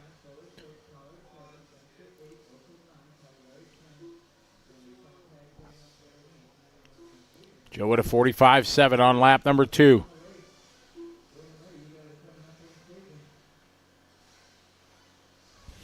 Joe Carr looking good. Closing up big time here. Here's that tough double. Lots of traction out there tonight. These guys give each other room. Very nice. Well done. That's tough. You got two guys running fast, but very good running here between Joe battling there with Mr. Robinson. Jermaine giving him plenty of real estate. Boots now to the point. Kyle Swanson, Jason Lee checking in. Cheering on the Wisconsinite. How you guys doing? Good to have you following along. Elliott Boots, Juan Carlos Canas. So we got Great Britain, followed by Spain, followed by USA, your top three. Then Cole, followed by Ricardo, Tyler, Steve, Caden, and Cav. Corey online, cheering on Bornhorst. It's Boots on point. So the top 5 guys ahead of Hecker's time. And we pick up Mr. Boots, your leader.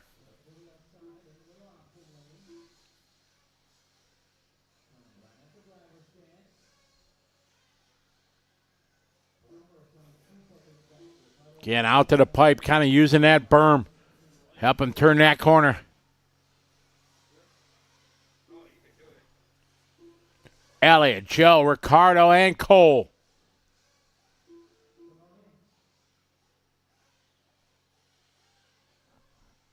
Coming across the line. Good line there. Across the stripe it goes. It's Boots. That time, 45-3 lap.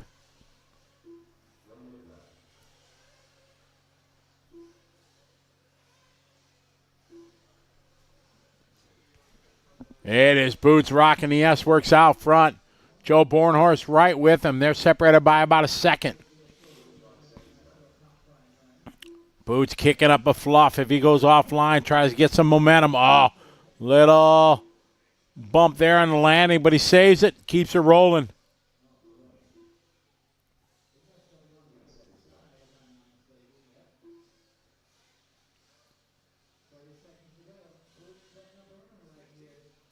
Pick up Cole Tollard from Amro, Wisconsin, rocking the TLR.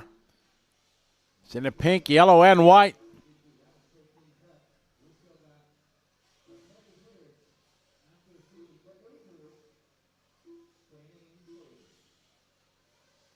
Cole, a great young man. Very respectful, great driving.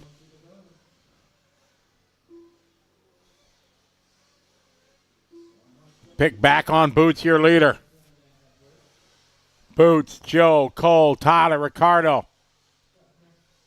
Top 3 right now ahead of Spencer's time.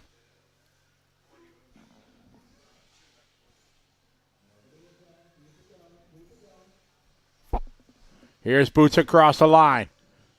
Boots finishing his run with a 7-lap 5:16, setting a new TQ. Following Bornhorst in second. Cole still in third.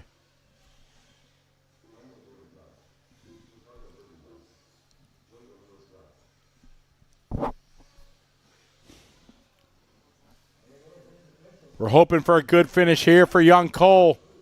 Oh, no, Cole upside down. Oh, no. That is going to drop him deep in the field. He was on a 5:22. It's going to drop him maybe to 7th, 8th, or deeper in the field. 6th. He lost 2.5 seconds in that one. Oh, my. That was tragic there for Cole. Drops him down to 5th here in this heat. Berton moves up. Sontag moves up. 49-second lap. Tough lap there for Cole. It's our fault, guys. We should have just let him be.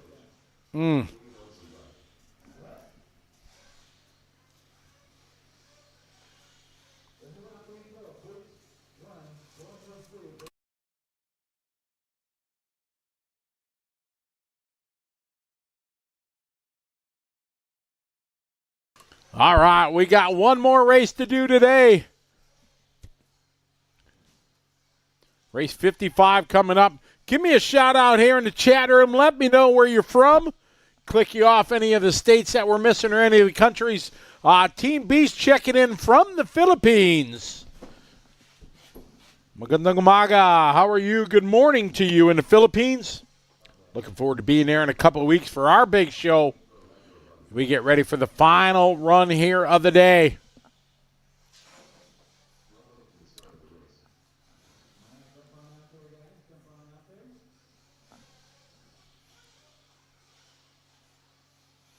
Benji, how you doing?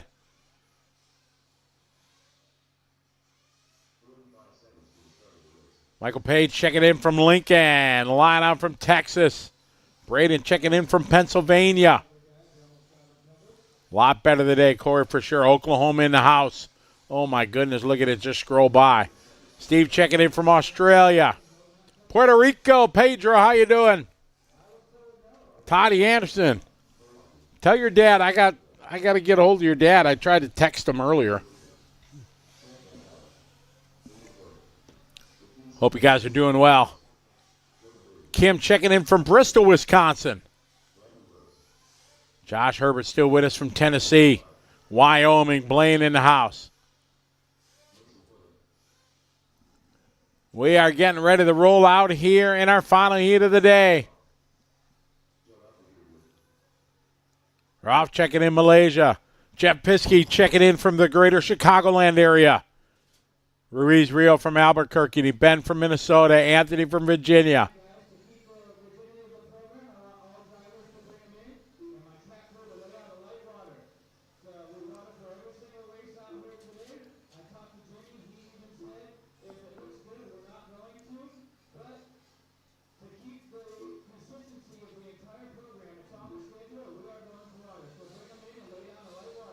Oh, they're going to water this final heat. It was in the water schedule. Interesting. Little drama here going into the final race as the water was scheduled. And it sounded, I'm trying to listen to the announcer outside here, sounded like they were going to parlay that and not do it, but they decided to bring it in. So we want to just stretch this out a little bit, add some drama to the excitement on Friday night. You see him throwing a little bit of agua down.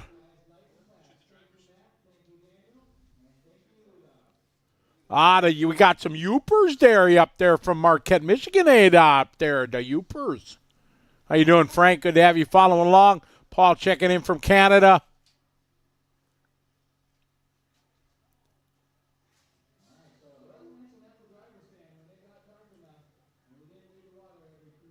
Miss Young checking in from Florida.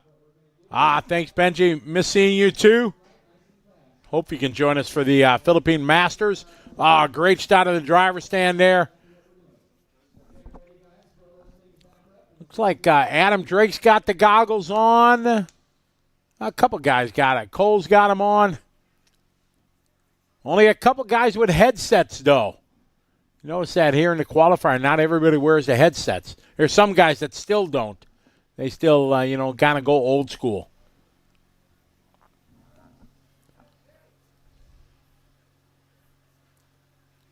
All right, Connecticut in the house.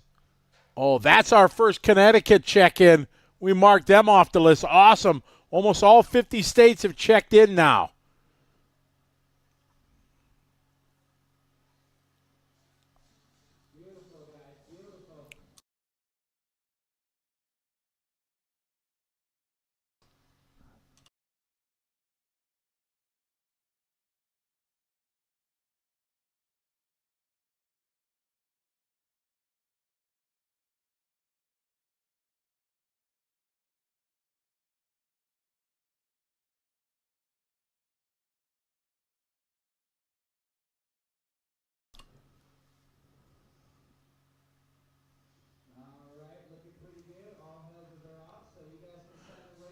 All right, Trot Monkey, thank you. Glad you're enjoying it. Chris checking in from Kansas City. Thank you, Jason. Glad you're enjoying it.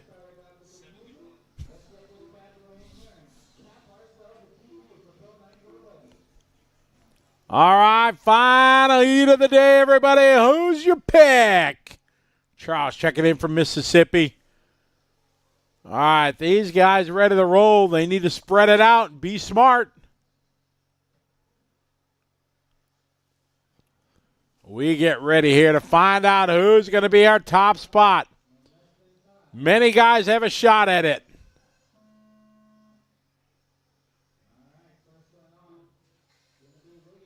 We got to vote for Lutz. Going to take this one. All right, here we go.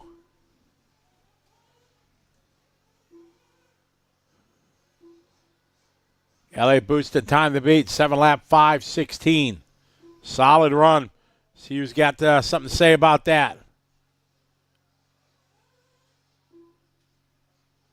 Yanni, good to have you staying with us through thick and thin, up all night.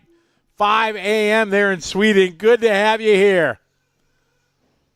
JC saying it's Fenn. Brawley saying it's Mason. tested, cheering on the Fullers. Yanni, of course, cheering on David Ronnefolk. Ben Panic saying that Mayfield needs a good run. Steven cheering on Mayfield. Here we go on Dakota Fan. Dakota Fan coming around lap number 1, 46.6. Mayfield at a 44.8. Van Dalen, tough lap. That was him upside down, 52.7. Rudy Rosales, what's up, Rudy? He's cheering on Lutz. We're following Dakota Fend.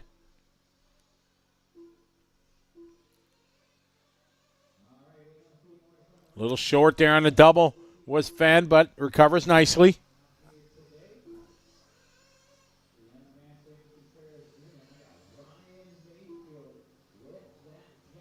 Oh, stretching for that double. Corey cheering on Joey Bourdon. Pick up Mayfield. Mayfield around a hairpin on the left side, wing high. Oh, we got a flame out.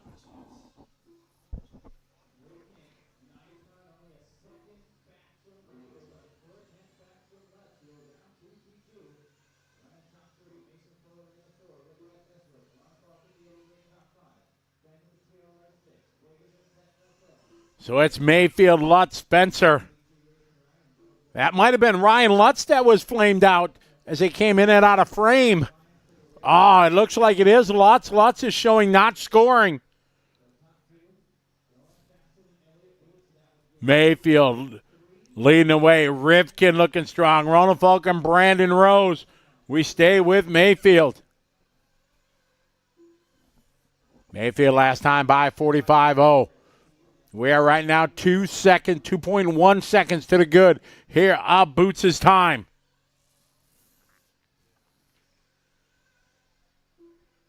Mayfield through that center chicane. Takes the wide line. Rolls it over here. Squares up for the double. Clears it with plenty of room. 2 minutes to go in this one. We pick up Spencer Rivkin. He takes the wide line. Almost lost a little time, it looked like, taking that line to the cars behind him. As these guys nose to tail.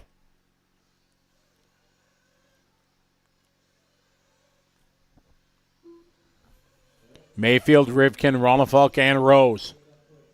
We're following Rivkin here across the start-finish line. He goes.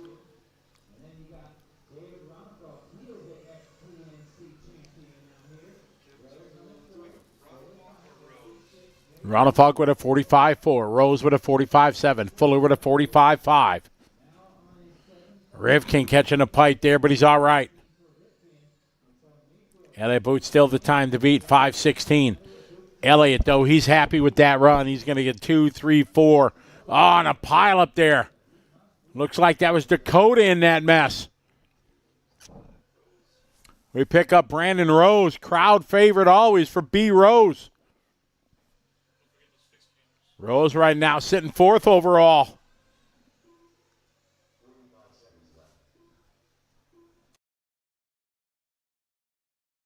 So Rose with, double stuff there for Rose. Our fault. We're on Mayfield.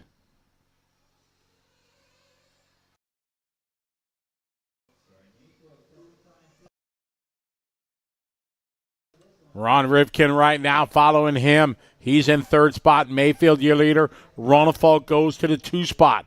Ronnefolk now just a tick in front of Rivkin, but he is behind Elliott Boots. So Mayfield right now 1.1 second better than the current TQ of Boots. Zach Ryan and Oz. What's up, Zach? Yep, my fault. I'll take it.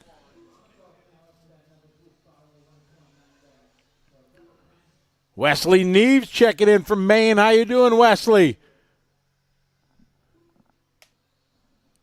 Joined us at a good time. Got Mayfield and Ronnefolk going toe-to-toe. Mayfield here, your TQ right now by time. 0.5 of a second under the time from Boots. Is it going to be enough as he completes his final lap? We're on Ronnefolk.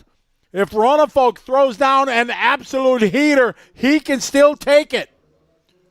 Ronafalk airing it out. He's got the yellow, green, and white. Half a lap from the finish line. Takes the wide line, rolls it, squares up for the backside double. This has to be a record lap to do it. Half a second off Mayfield's time. Survey says not going to do it. Ryan Mayfield going to hang on and take qualifying round number 3. Still waiting for Brandon Rose to finish up. Elliott Boots going to get a 2 for the round. Vonafo goes 3. Joe Bornhorst, a great run for Joe, going to go 4. Rivkin 5. Hecker to 6. Fuller a 7. Wiggins an 8. Ricardo Bertana 9. And Tater Sontag 10. Figueredo 11. Tollard goes to 12. Lime, Drake, and Joey Bourdon. Wow, what a thrilling finish there. Mayfield hanging on to take TQ by 0.5 of a second over Elliott Boots. Woo! What a fantastic day we've had here. We hope you guys have enjoyed it.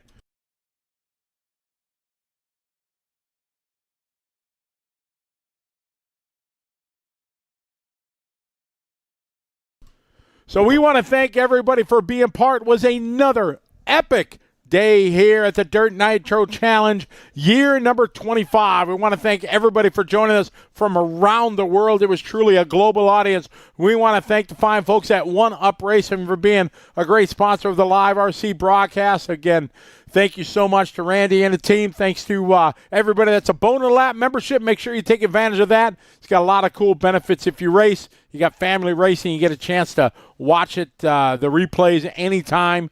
Going to look at the history of the race. And we're going to do it again tomorrow, guys. Same time, same bat channel. It is going to be main day tomorrow for electric buggies and nitro trucks. And we will kick it off at 8 o'clock tomorrow morning. So thanks, everybody, for joining us. We hope you had a great day. The chat room, you guys are what make this race so special. And I look forward to doing it again in a while with my tag team partner. We're going to have our guest, Charlie Sowanka, is going to be here. So we're going to have both of us going back and forth, sharing our thoughts and our views and sharing the race with you folks in the chat room. So good night, good evening, good afternoon, wherever you are in the world. It's been a great day. It's only going to get better tomorrow here on LiveRC.com. Have a good night, everybody. See you tomorrow.